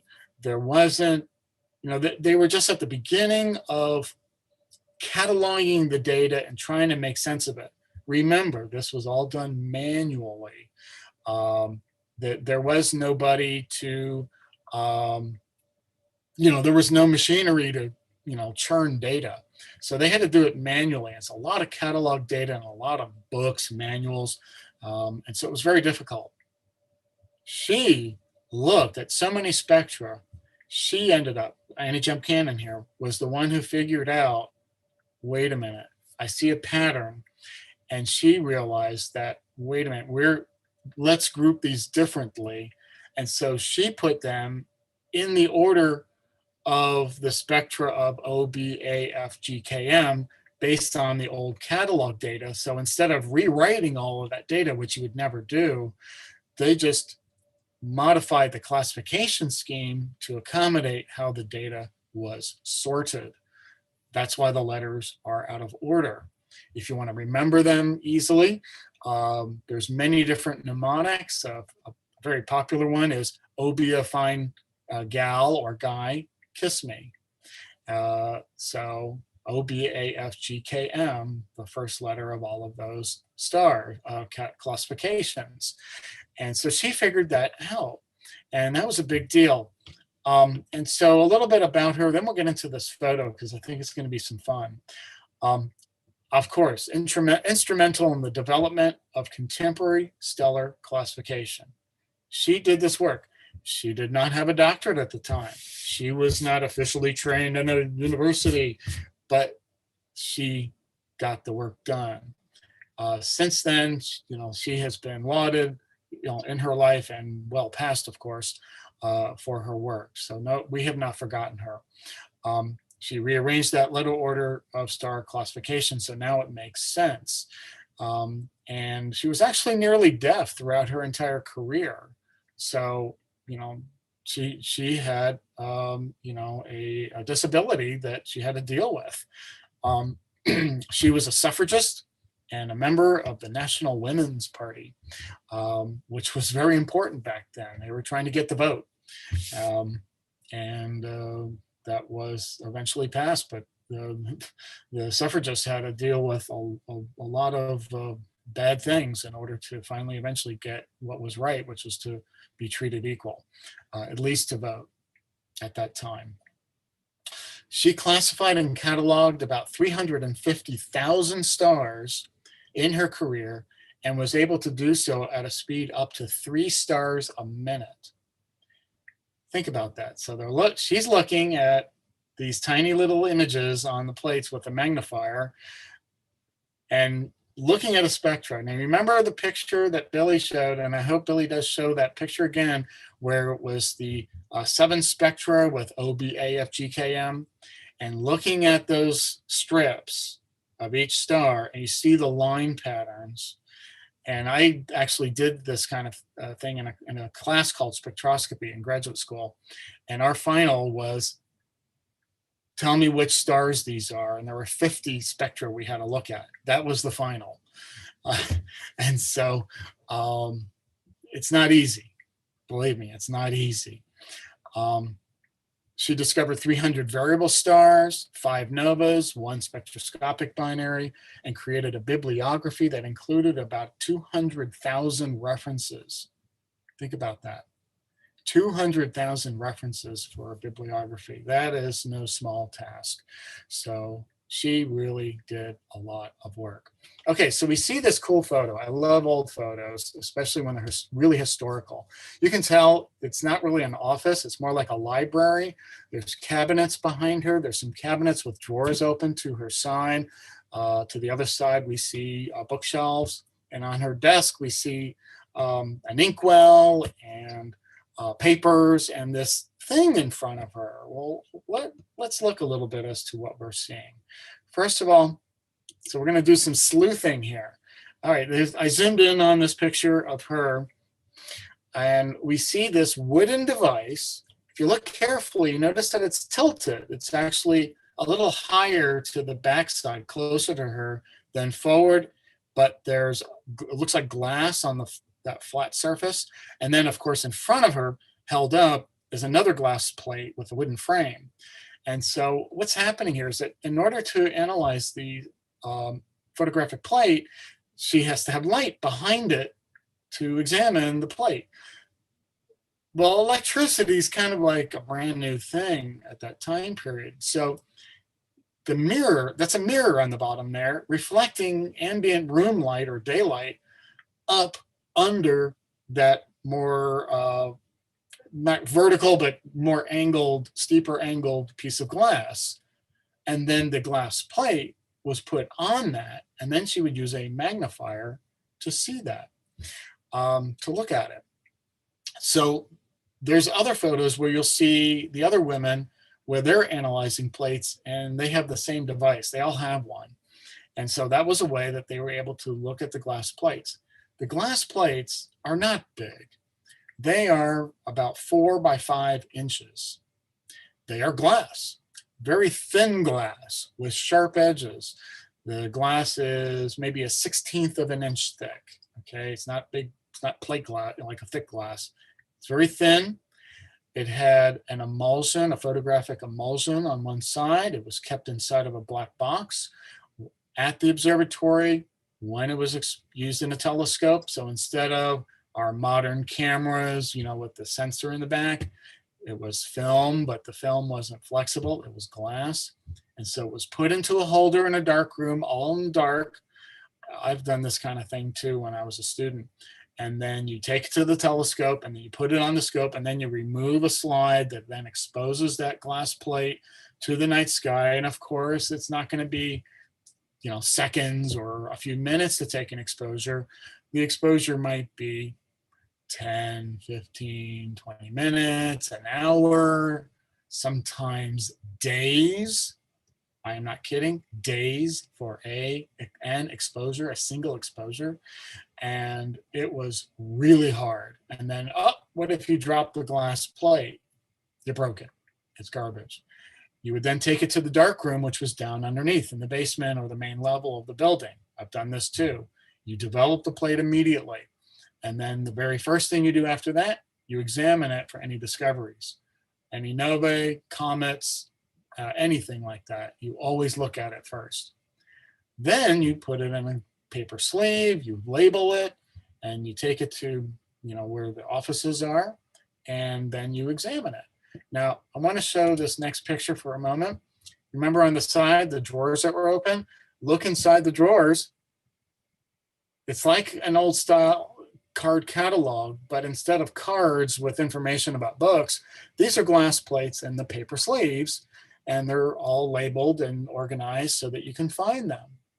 And this was a big deal. These were like, it was very expensive to make them, and they were very important data. What's great is it's glass. As long as you don't break it, we can still use that information, and astronomers do. They actually do what's called data mining and look at old images so that they can see what something was 100 years ago. Here is a picture of a glass plate from the Harvard Observatory. This particular one it's a regular photograph. It is not a spectrograph of stars. But if you look at the far left, I don't know if you can see my cursor, it says -77, okay? This is in the Southern Hemisphere. So this was from one of the observatories in the Southern Hemisphere of the world, looking at the Southern Hemispherical sky. And we're actually looking at the Small Magellanic Cloud. And so we are seeing that, and I did have an information. Okay. Anyway, and then this is 47 Tucanae, which is a very large globular cluster. But this is actually a dwarf galaxy that is orbiting our own galaxy. But look at it, it's written all over. There's stuff all over. I'll zoom in. Whoops, sorry. Let me zoom in. You should be able to see that. There we go. So you can see that tiny little dots are being marked and with lines with labels. Those numbers are magnitudes. So what they're doing is that they're looking at comparison stars that they know the brightness and then estimating the brightness between them as to what these other stars are and labeling it as such. So this was used for cataloging and creating a star catalog of stars. So the position and the magnitude was measured from these little glass plates, and they would use, I'm going to stop my share for a minute because I have some things to show you. So they would use something like this, a magnifier. This is a loop, and you see it's clear in the bottom. You would put that on top of the glass plate and look through, I'll put the name away, and look through the top, and it magnifies, and you see a very magnified view of the plate. This is a modern version, of course, but they would use something similar to this to look at an image. Now I shouldn't say that. Some of us will remember slides. Well, that emulsion in the middle there is plastic with the photographic emulsion on it. And it's easy, if it drop it, it's not going to break. Okay. So imagine 4x5-inch version of this, but glass. And that's what they used. And those star images were microscopic to try to see those images. So, I wanted to kind of give you a little bit of a interesting side view and a view of this. So Annie Jump Cannon, who did some amazing work with stellar spectroscopy, looking at the spectra of stars. Oh, and I should say that the glass plate, instead of little dots for each star, they would see teeny little spectrum, bars of spectrum for every little star. Think about that. We're talking microscopic little tiny spectra with the little, tinier lines, and trying to decipher what kind of star is that. That is extremely difficult work. Just looking at my notes, I don't think there's really much else. I know that Billy has got some cool stuff coming up in just a moment. Let me see if there's any other questions. I don't know. So I think I'll stop there. Little history. Billy, is there anything I need to be answering? I'm not seeing anything at the moment, but there was one question that came up for Theo. What are your favorite camera brands? Hang on. Coming back here, coming back. There we go. Most people, I was just going to try to type that, but it's long, so this is better. Most people use Canon or Nikon, and there are some reasons for that have to do with software that third parties make. Because 40 years ago, we bought a Pentax film camera. It was a really nice film camera. I have this collection of lenses that it's hard to let go of. So we keep buying Pentax, mostly because I also use it during the daytime. But they're all good cameras, and some of the new ones that are coming out are just, the mirrorless ones are nice. There's, if you're looking through the viewfinder optically, which I'm old school enough to like to do, there's a mirror in the camera that has to lift out of the way when it takes a picture. That again introduces movement. It's a lot of energy. So a lot of the new cameras don't have that. They haven't, even if you look through it, you're looking at what the sensor is seeing. And so they went away with the mirrors, and that just is kind of nice. You don't have that flop to worry about. And but they're all lower noise. Like mine now is probably going on 8 years old, and all the newer cameras have lower noise, so less static in the image. There's a lot of good. The cameras nowadays are fantastic. All of them are good. So it just depends on what else you're going to do with the camera. And so if you're going to take a lot of daytime pictures, look around, get some advice, and try some out at camera stores and see what fits you. They actually are incredibly equivalent. Even the button placement. I picked up a Canon to borrow for the solar eclipse in 2017. I'd never used it before in my life. And all the buttons are in basically the same place they were with the Pentax. So they're all pretty equivalent and very, very good. If you're really bad about the photography or really get into it, so your camera, the sensors see more than your eyeball, especially in the infrared. And we don't want our cameras to look like we're doing IR night vision, so they put a filter over the sensor to cut some of that. But things like that nebula are just full of things that are moving into the infrared, and you want that light. And so some people actually pay money to have their camera modified so it doesn't have that filter anymore, and it'll catch more of that infrared light. I'd have a hard time doing that with something I paid $1,000 for, but Canon makes one that comes that way specifically for astrophotography. So it's amazing, but any of them are good. So. Okay. Thank you. Alrighty. So I guess that I am actually next on the list here. So I've put on a jacket here because I've got part of a demo set up outside. But what I want to do, I'm going to have to switch over to a different camera and mic, and I'm afraid I might have an audio issue. So if I do have audio issues, then we're going to switch back over, and Jeremy's going to move on with his segment. So let me, I want to do one screen share right quick. Give me 1 second to get this back up there. All righty, and then screen share, and all right. All right, so that should have just one simple slide about the atom. So I just want to give you just a quick bit of background in case you haven't dealt with the atom for a while, because that's going to be critical to our quick discussion about the spectra. So if you recall, an atom has a nucleus at the center, which is composed of protons and neutrons. The number of protons in your atom dictates what kind of elements you have. So hydrogen has 1 proton, helium has 2, oxygen has 8.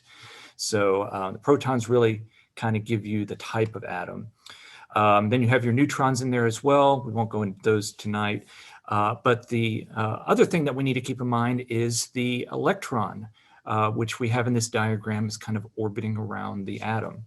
Now, this isn't technically the correct view of the atom, but for our discussion purposes tonight, it's a nice quick view.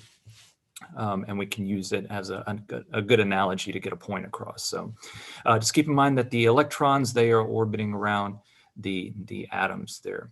So now having shown that, let me turn off my screen share.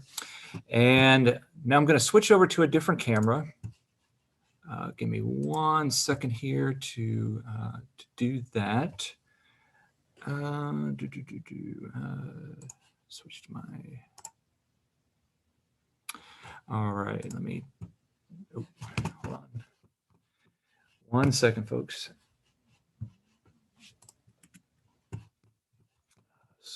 Well, there we go. All right, so now, wait, where did it go? Nope, there it is. Sorry, that's just gonna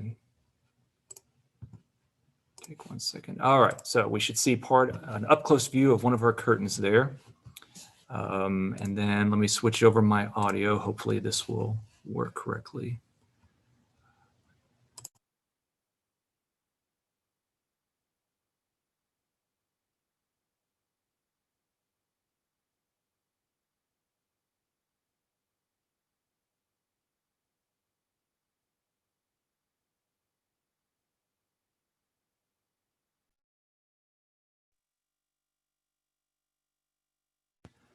All right, so Adam, can you hear me now? All right, unfortunately, I'm having audio issues. We're going to go ahead and turn it over to Jeremy, who is going to talk to us about another M object, but this one is now M35. Okay, thanks, Billy. So this will be a little quicker than the first segment. I know we're running a little behind here, but getting back to the winter hexagon, this is another target that is fairly easy to find. And again, it's a cluster and it doesn't disappoint. And in fact, you get 2 for the price of 1, which I'll show you here in just a second. But I'm gonna go ahead and share my screen. Bring my presentation back up here. So again, on your journey to complete the Messier catalog, there are 110 deep sky objects in the Messier catalog. A lot of them are star clusters, either globular clusters, which are mostly abundant in summer skies, open clusters, which we find a lot of in the winter skies because we're looking out from the disk of our galaxy. And then you also get things like galaxies and nebulae, just a variety of things. Most of these were discovered around the time that our country was founded in the latter part of the 18th century, around the time of George Washington. Charles Messier is probably the most famous failure of all time because he set out to become infamous finding comets, and instead he found a whole bunch of other things that are not comets. So that's where we get the Messier catalog. Now, M35 is an open cluster in the constellation Gemini, and I'm showing you the constellation Auriga again, which is what we looked at earlier when we looked at M37. And again, it's real easy to find this one because Capella is really bright. You just see it rising in the early evening sky looking northeast, well, really east.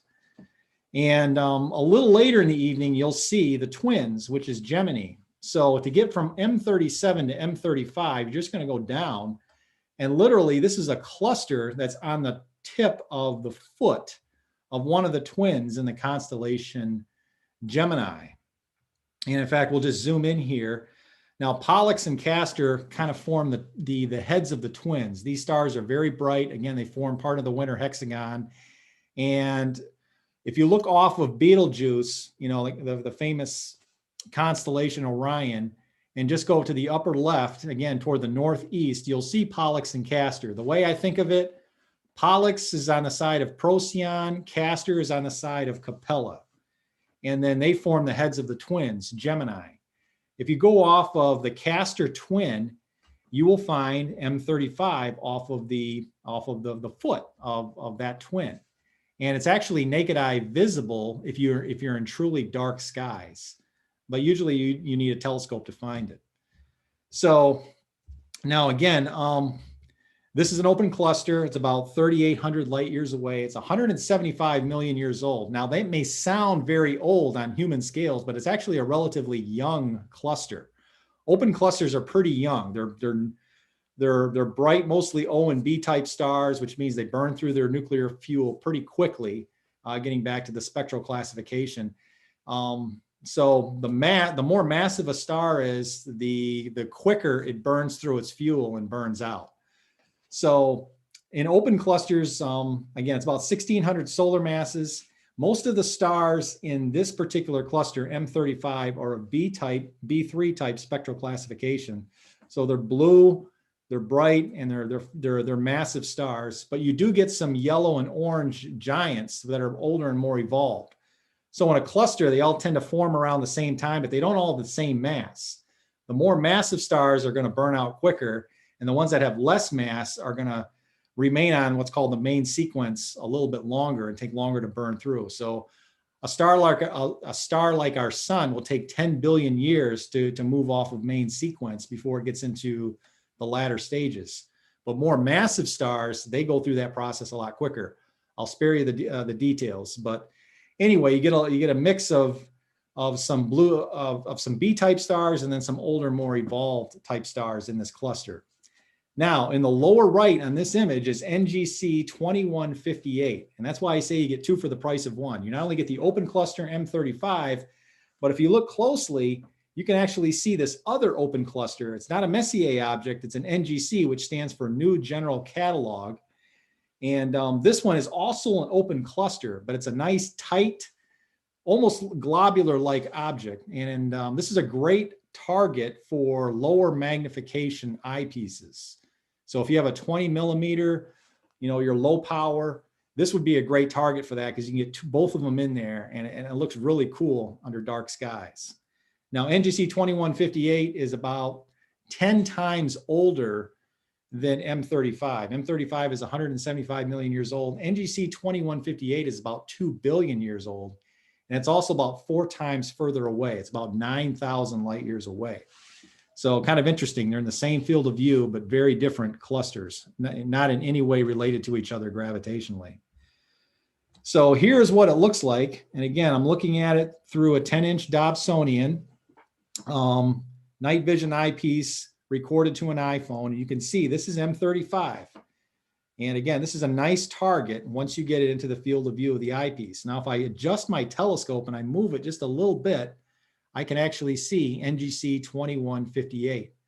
It's just kind of a faint fuzzy patch up there, but you can see the stars. If I zoom in here, you can actually break it out with a moderate sized telescope, like an 8-inch or a 10-inch Dobsonian.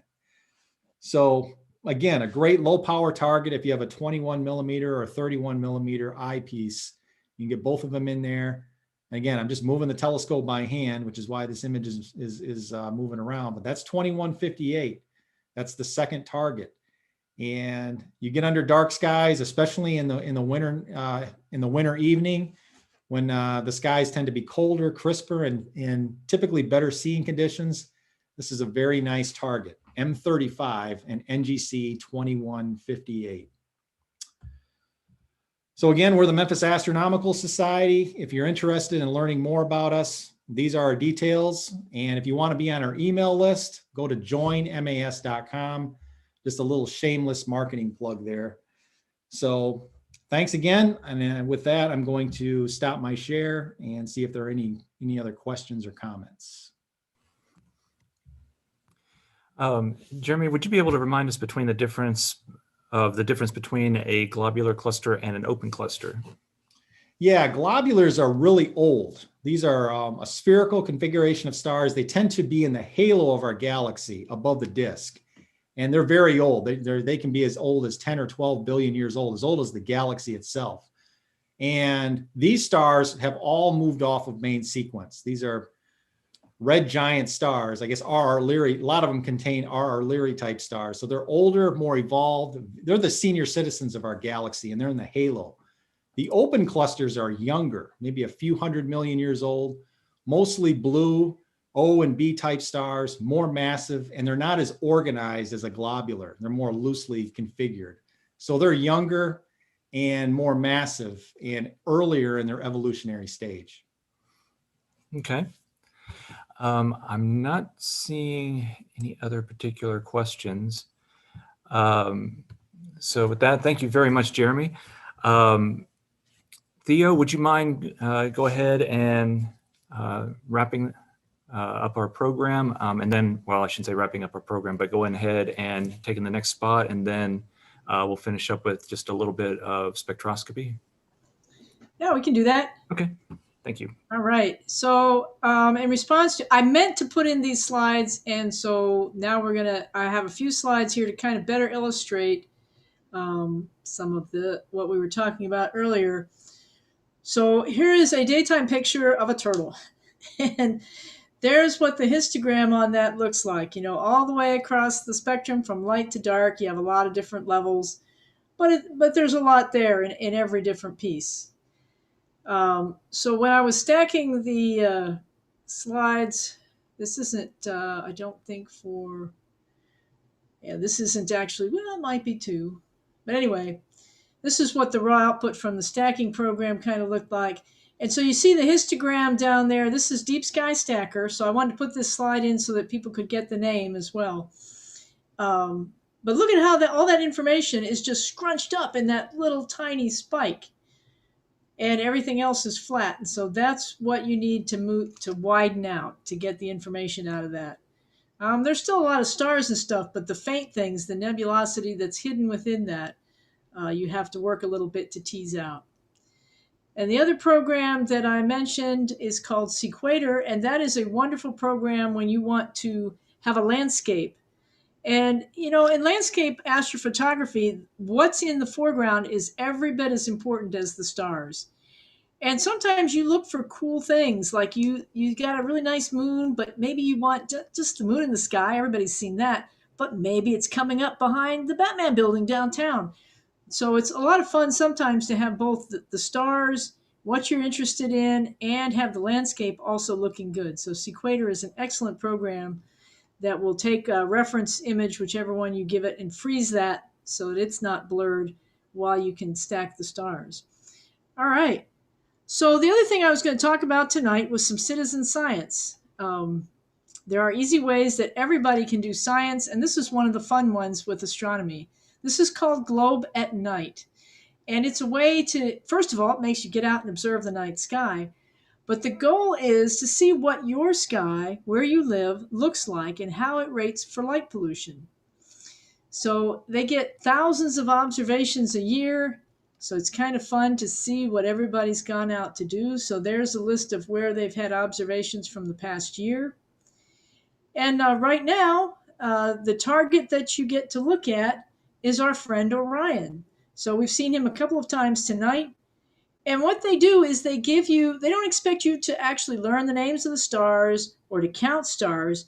You get a series of pictures of what your night sky might look like. And basically, you just pick the picture that looks like where you are.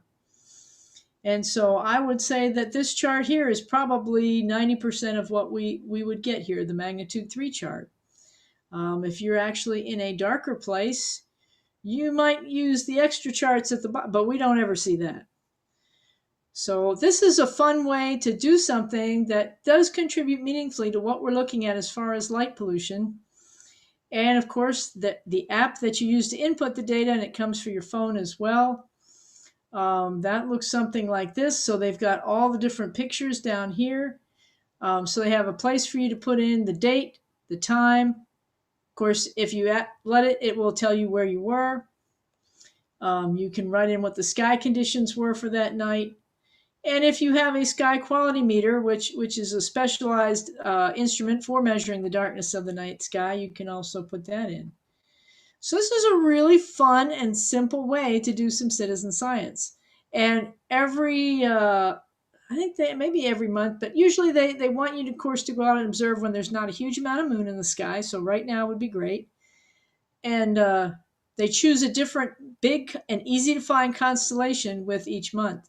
So it's an easy thing to do. Plus, you'll learn a couple of constellations going through the year.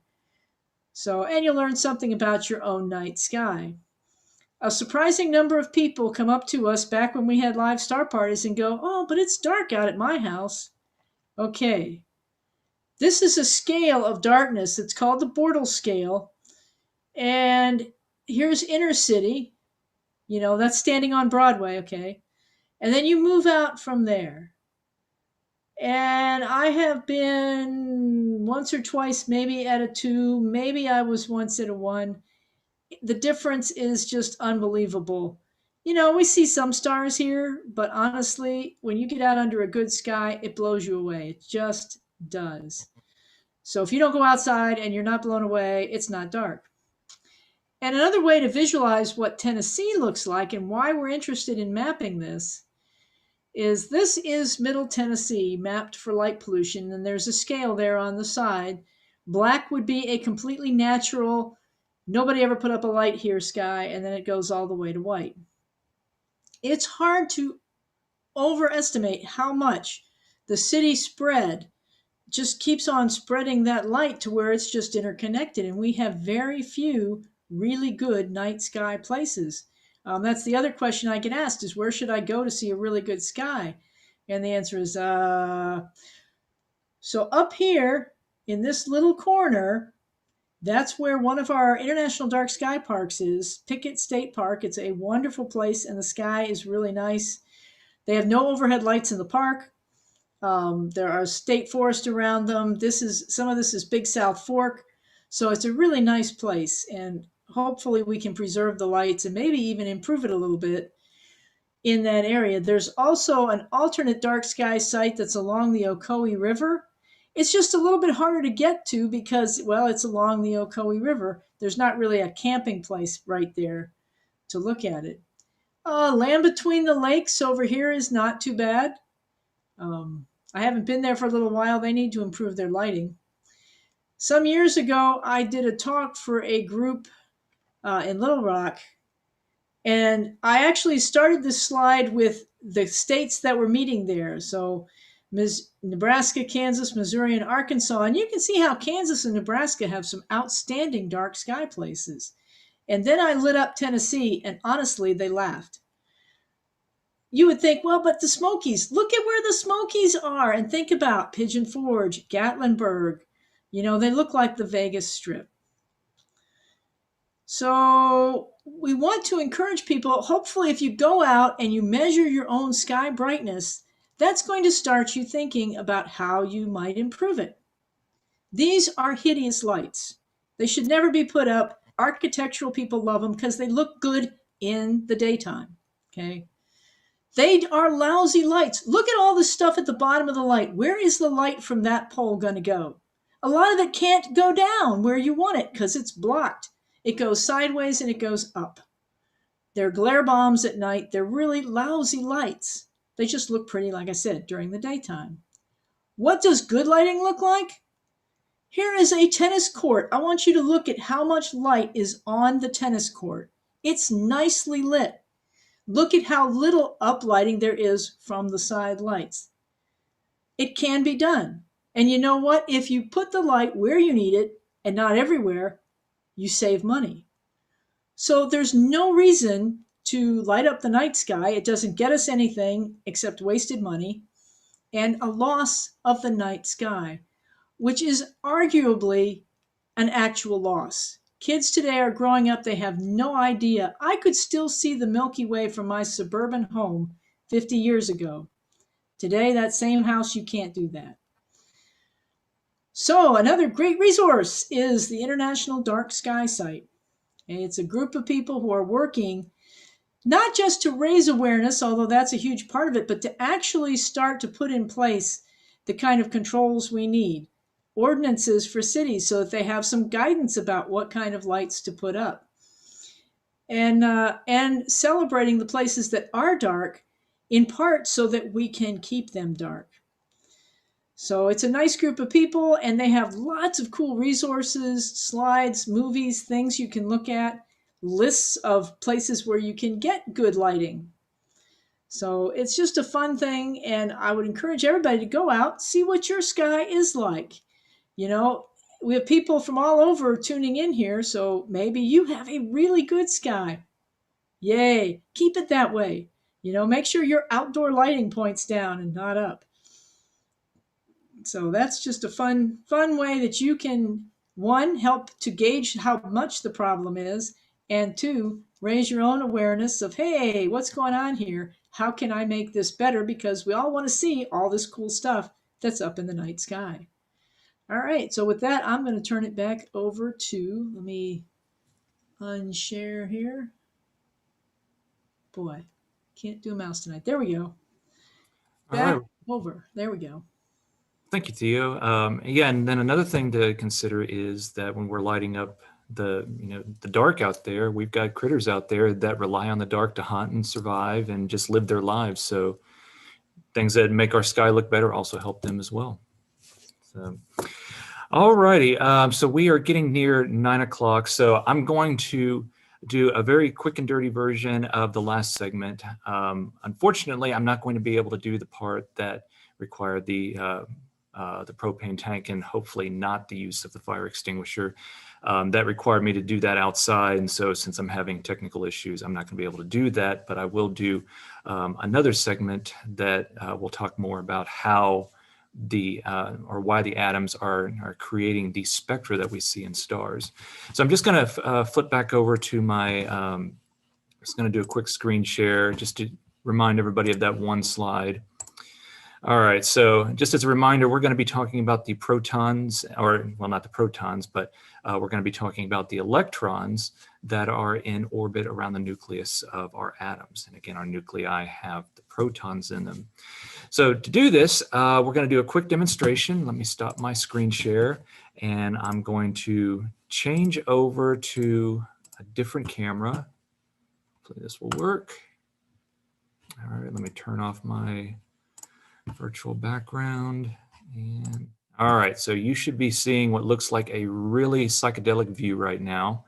That's intentional. And hopefully everybody can still hear me all right. So I have to make a couple of little changes right quick, so just hold tight.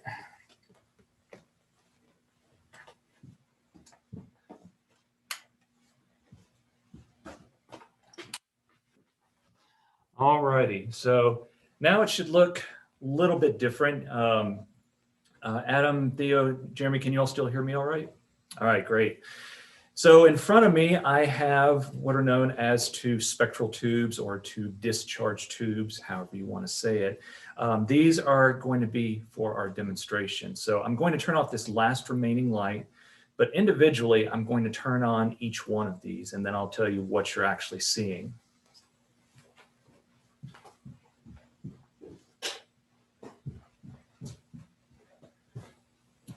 Okay, so the screen looks pretty dark right now, but here we're going to turn on one of our lamps. So you're not going to see quite as many colors as you saw before, but you're going to see towards the very bottom center of the screen. Let me center it just a bit more here. So towards the bottom center, you're going to see a bright pinkish reddish light, but then to either side and above it, and at about the 10 o'clock and the 2 o'clock position, you're going to see some individual bands of color. So what I've done is, in front of our camera, I've mounted what's known as a diffraction grating. And so these are often referred to as firework glasses, but They're the kinds of things that you can get at around the 4th of July, and you put them on, and when you see the fireworks, they make the fireworks even more colorful. So they act like a prism, and they break apart the light of whatever we're looking at into a spectrum. So in this tube, we have a gas, and that gas is hydrogen gas. So you're seeing the image of that tube towards the bottom center of the screen, but then these diffraction gratings, they create multiple images of the spectrum. And so you're essentially seeing the same spectrum, just kind of flipped left to right in some views, or maybe at a diagonal. But what I want you to notice for hydrogen is that there are two very bright lines. There's a nice red line and a nice blue line. And if the screen is bright enough for you, you may even see a violet line. So these are three of the colors that hydrogen, and only hydrogen, can emit. Now, when I say it's three of the colors, you may say, well, where are the rest of them? Well, there is another violet line. It's kind of hard to see. But, and this goes to, actually towards one of the questions that somebody asked, the hydrogen gas is not just emitting in visible light, the kind of light that your eye can see. It's actually emitting in a little bit of ultraviolet as well, and also infrared. Now, our eyes can't see that, but trust me, it's there. Now I'm going to switch this over to a different tube. So we were just looking at hydrogen. Now I'm going to turn on the other one. This one, you'll notice, looks a little different. Again, we have the same process going on here, except that now the tube that is illuminated doesn't contain hydrogen, it actually contains helium. So helium, you'll notice, has more lines. It's got different colors of lines. You'll notice that there is a red line and at least one blue line. Those are different colors of red and blue than you saw with helium or with hydrogen. Okay. Now I'm going to turn this off, and I'm going to do one more tube. Turn this off before it gets really hot. We'll do one final sample tube here. This is the one that if you were here in person, it kind of wows you because it's a little bit brighter. So this one is mercury, or not mercury, neon. So neon has lots and lots of reds and oranges and yellows. But again, all of those reds and oranges, yellows are only produced by neon. Okay. So what we're seeing here are atoms actually emitting light. Now, we've been talking about atoms absorbing light, but here they are emitting. And the reason that they are emitting is because we are exciting them, okay? And I'll tell you what that means in just a moment. So just note for now, when we've got just the gas, we're seeing lots of light being given off of certain colors, okay? Now let me turn the lights back up, and I'm gonna switch back over to my screen.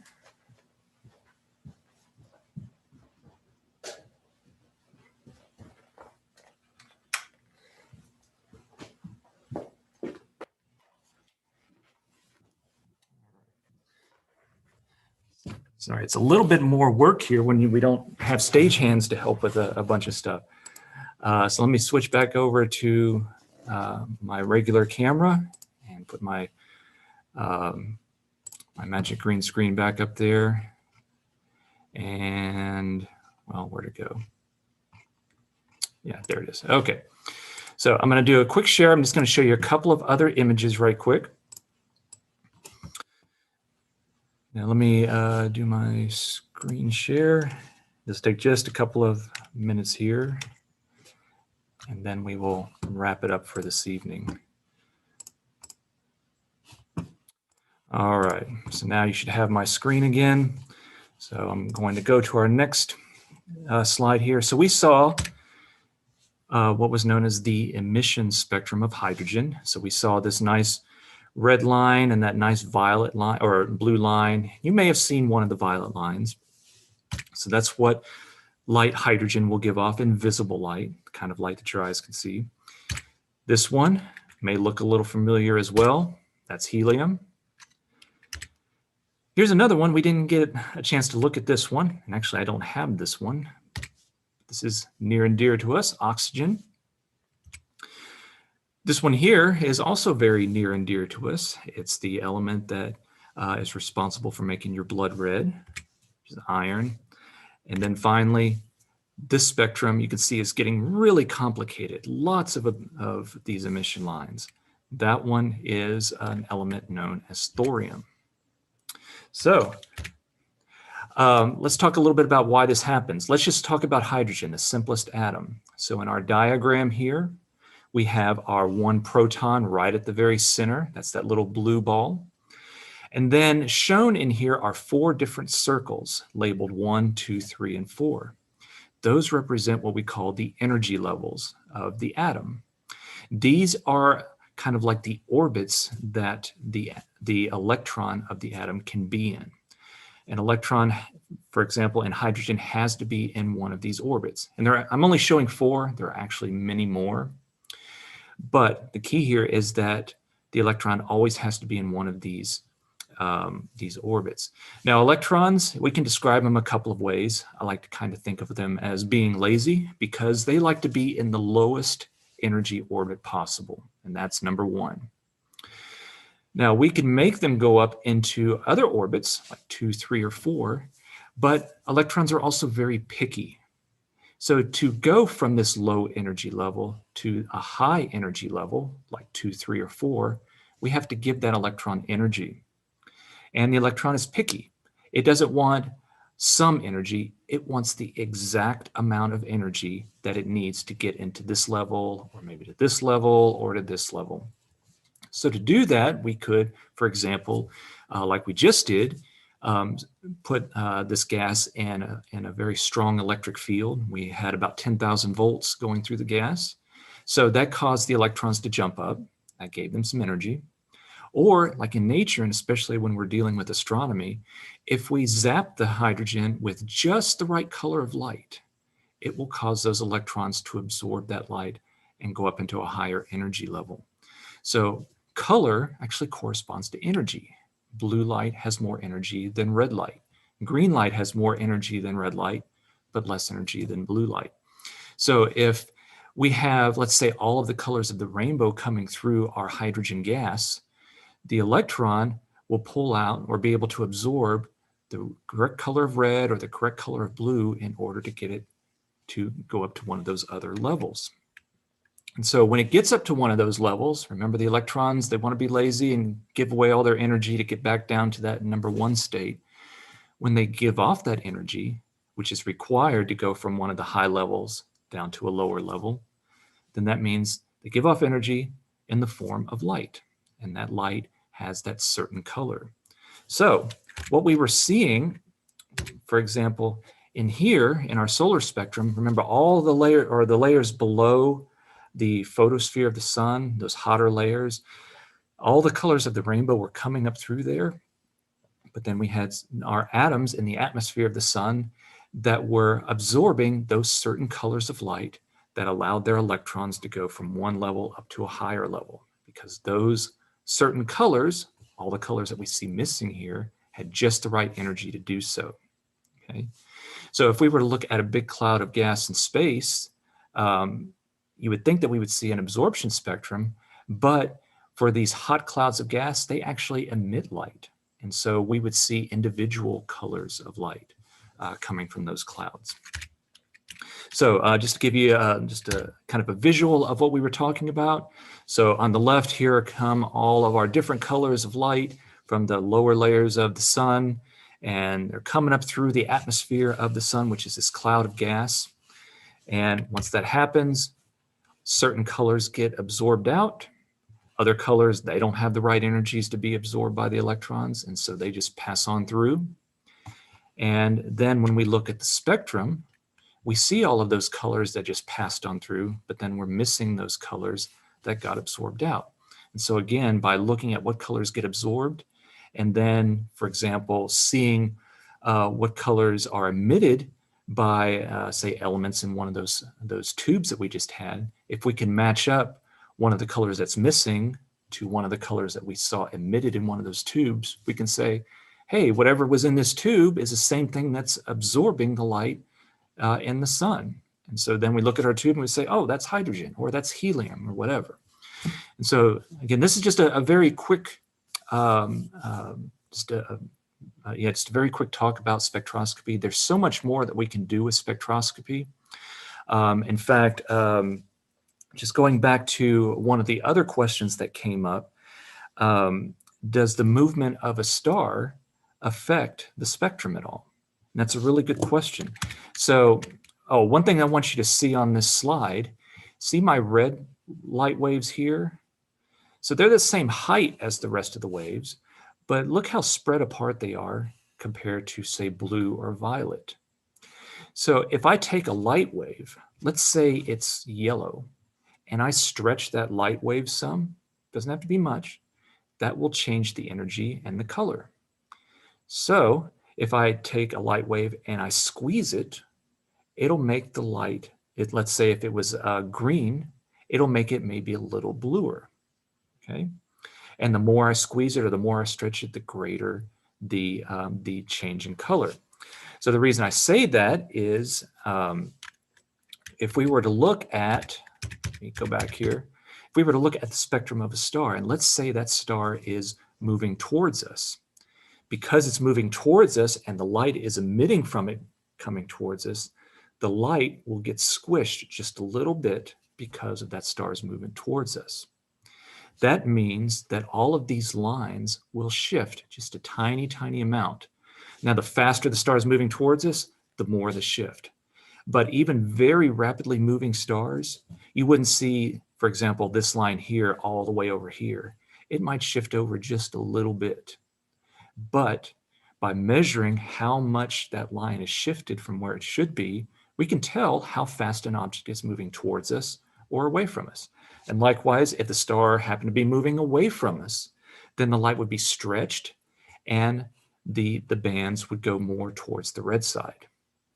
Now, having said that, remember when we look up at the sky and we see these blue stars or these red stars, that's not because of them moving towards us. In order for, say, a yellow star to appear blue, it would have to be moving at maybe half the speed of light to actually get that much of a color change. And none of those stars are doing that, not even close to that speed.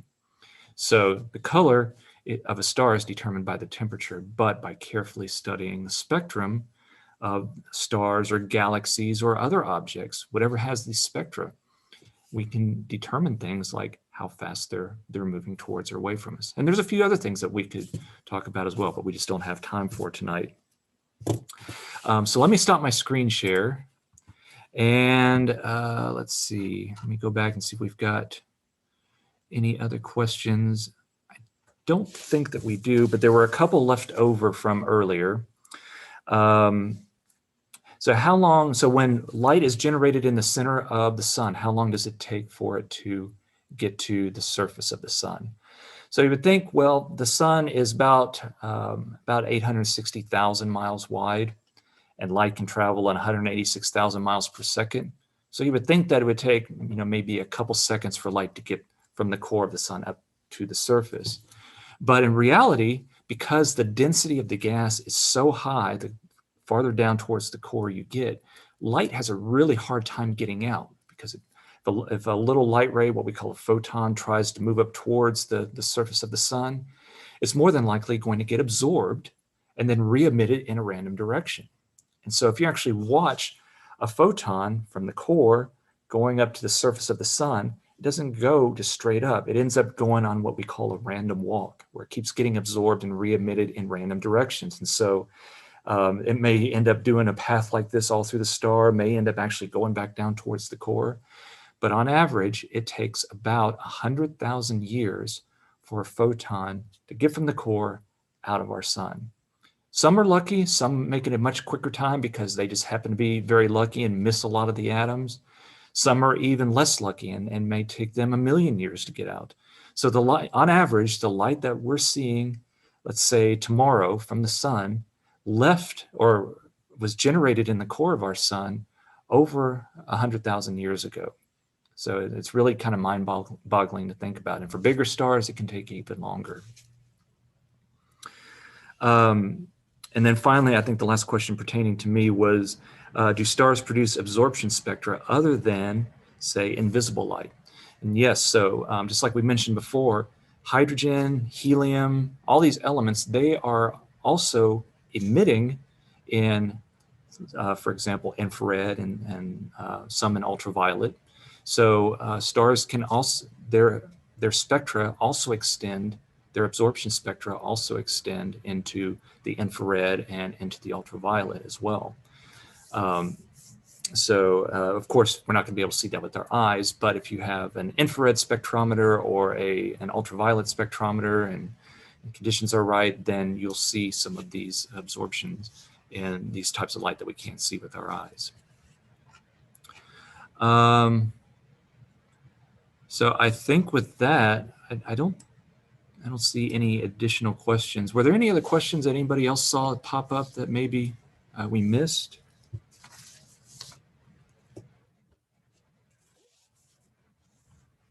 I don't see any. Alex, do we have any other questions?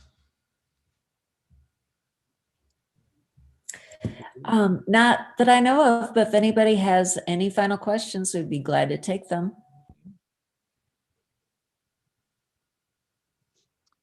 So, also, just mentioning those glasses. Let me grab one while we're waiting for questions.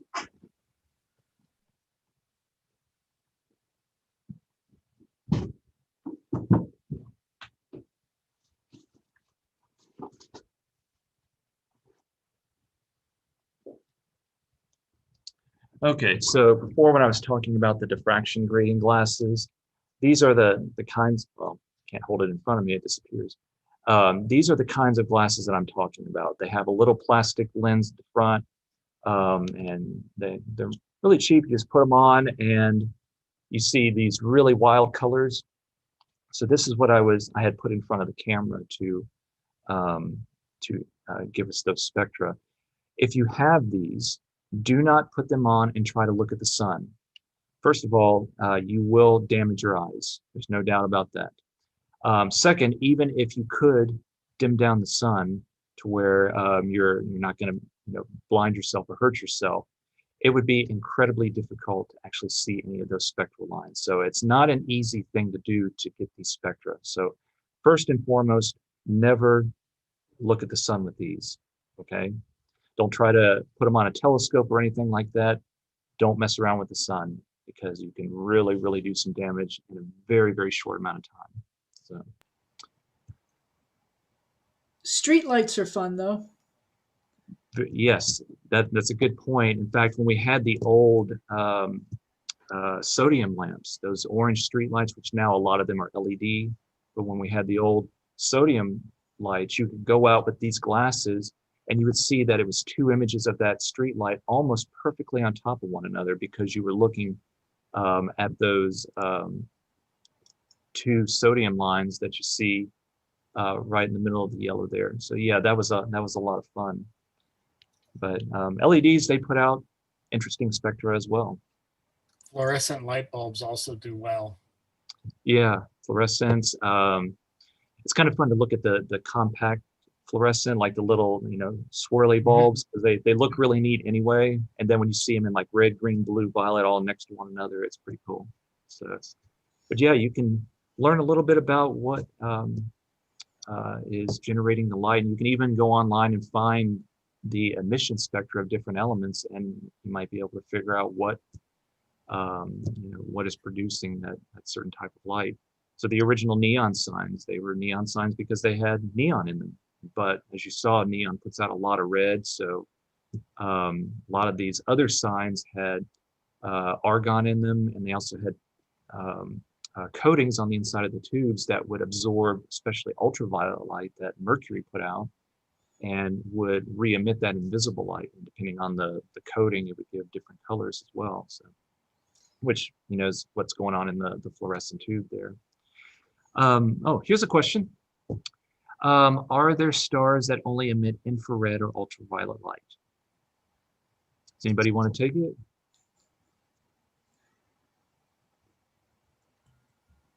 I'll leave that to you, Billy. One comment I did want to make is with the James Webb Space Telescope, I think NASA, the objective is to look so far back that the light, as a result of the cosmological redshift, has been redshifted to the infrared portion of the electromagnetic spectrum. So not necessarily a direct answer to that question, but there is future research to look back to that epoch of the early universe, which is strictly infrared. Great point. I'm glad you brought that up. Yeah, so because of the expansion of the universe, the light from some of the very first stars has been stretched so much that we wouldn't be able to see them invisible. We'd see them in infrared because their light is now so red that we can't see them. But yeah, the James Webb, hopefully it will get launched soon. Be very exciting to see what it discovers.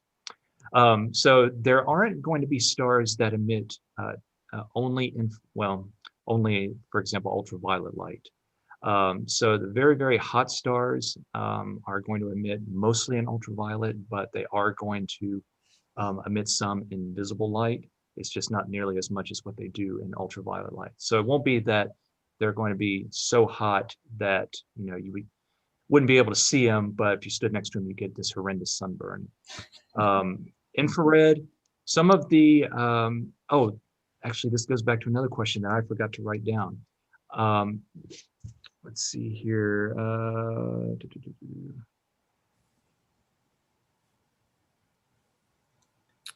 This goes back also to how hot does a body have to be to have a spectrum? So there aren't really any stars that are cool enough that they would only emit in infrared and not invisible. But there are these things called brown dwarfs, which are kind of like, a lot of people call them failed stars because they don't have enough mass to be a star, but they're really too big to be, what we would consider a planet.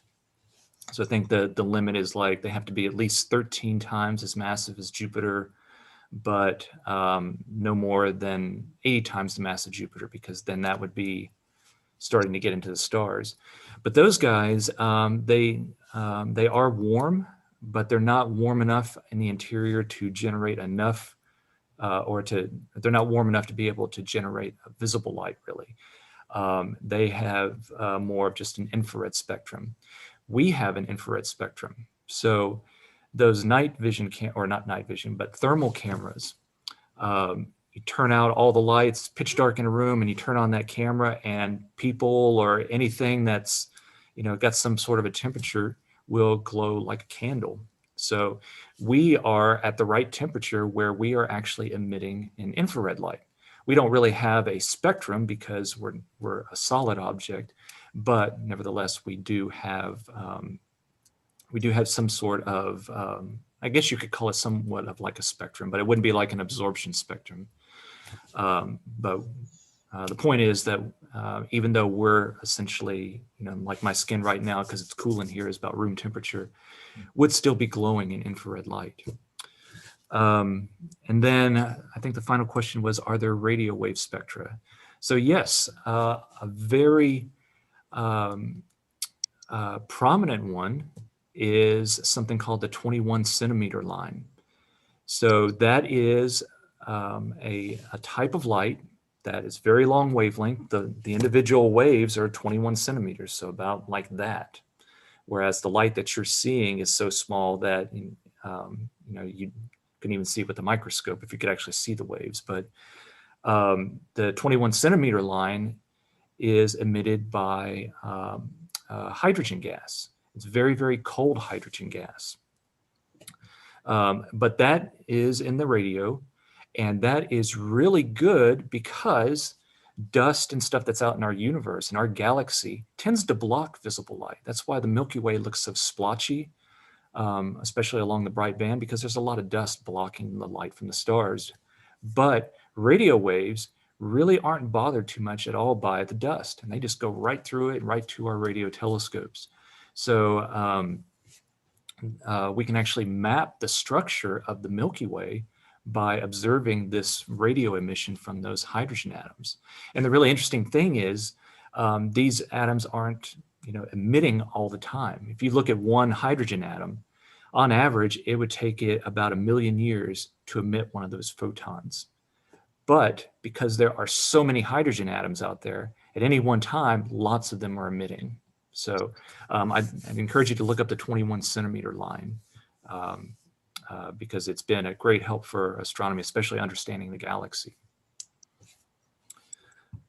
I think that that's all the questions. I didn't mean to take up the entire time there, but Theo, Jeremy, Adam, did you all have any closing remarks or any other thoughts about anything we've spoken about? Getting back to the infrared question, yeah, brown dwarfs, but also even planets like Jupiter, they have an internal source of heat as a result of the gravitational compression of the gas in their core. In fact, that's really the first phase of star formation, even before nuclear fusion kicks in. When the gases in a protostar contract under gravity, it heats up due to the ideal gas law. And that becomes a source of heat, which which emits an infrared spectrum. And so that's how a star initially forms. It's not nuclear fusion. It's actually, I guess the technical term for it would be the Kelvin-Helmholtz mechanism. And then when it gets sufficiently hot, nuclear fusion kicks in. And that's when a star transitions from the protostar phase to the main sequence phase. So those early stars, whether they're failed stars like Jupiter or brown dwarfs or protostars, will give off an infrared spectrum. Yeah, and then another quick little follow-up to that is when these stars are in the process, or protostars are in the process of contracting down to finally become stars, they're enormous. They're many times wider than what the sun is right now. And every little bit of their surface is putting out less light than what every little bit of surface of the sun is. But because they're so large, they're actually more luminous than the sun. Just when you look at all the infrared and other types of light they're emitting, combine all of that and compare that to the energy output of the sun. The sun was actually more luminous when it was forming. So kind of an interesting thing to think about. Yeah. We had a question. It just says about black body objects. Anybody want to? Well, as it pertains to stars, we model stars as black bodies. They behave to the first order like a black body. That's the photosphere. So somebody asked at the beginning of the presentation, what can you see when there are clouds out? Well, in terms of astronomy, you can't really see anything, but clouds are a good analogy to what happens with stars. So as the gas gets thicker and you penetrate through the layers, it gets to a point where the surface of the star or a cloud is opaque, which means light from the inside can no longer come through. So that's really what the photosphere of a star is. It's when the gas gets sufficiently thick that it looks like it has a surface. It doesn't have a real surface, but our eyes perceive it as having a surface. And that surface behaves like a black body, which is an object characterized by a single temperature. So that's essentially how we model stars and how we can do the physics of stars by when we talk about the temperature of a star like our sun, 5,700 degrees Kelvin, that is the temperature of the photosphere of our sun, which behaves like a black body. Now, obviously the temperature is much greater as you get toward the core of the star. The core of our sun is like 10 million degrees Kelvin. But in terms of modeling the star and doing the physics of the star, it's the surface of the star, the photosphere. So that's really where the black body physics comes into play. Okay. Anybody have anything to follow up with that? Yep, you can write your council person here in town supporting, lighting ordinance that we're going to try to get passed. It'll be a start to, like I said, regulating some of the lighting in Nashville. Not that we're ever going to not turn the strip downtown. It's Nash Vegas. That's just how that is. But the rest of the city could use some better lighting. And as we transition to LED lights, it's important that we put in good lighting. And it will, again, save the city money, actually light the street better, and hopefully bring back a little bit of our sky as well. And another initiative that's fun, if people are interested, they're looking at birds, because a lot of our migrating birds, they migrate at night. And lit buildings are really confusing, and we actually have found that we're losing millions of birds a year because they run into buildings, they get confused, and so it's really not good for them to have a lot of lit buildings. And we are along some of the major flyways. I didn't know this, but I found out that the arch in St. Louis turns itself dimmer during migration weeks, specifically for that reason, so that it doesn't have so many birds run into it. So that's a fun initiative that's getting started. So if you're interested, Lights Out Heartland is a site where people are getting organized to sort of come at it from the let's do something nice for the birds too. All right, good to know. Yeah, I didn't know that about the arch either, but I'm glad they're taking the initiative on that.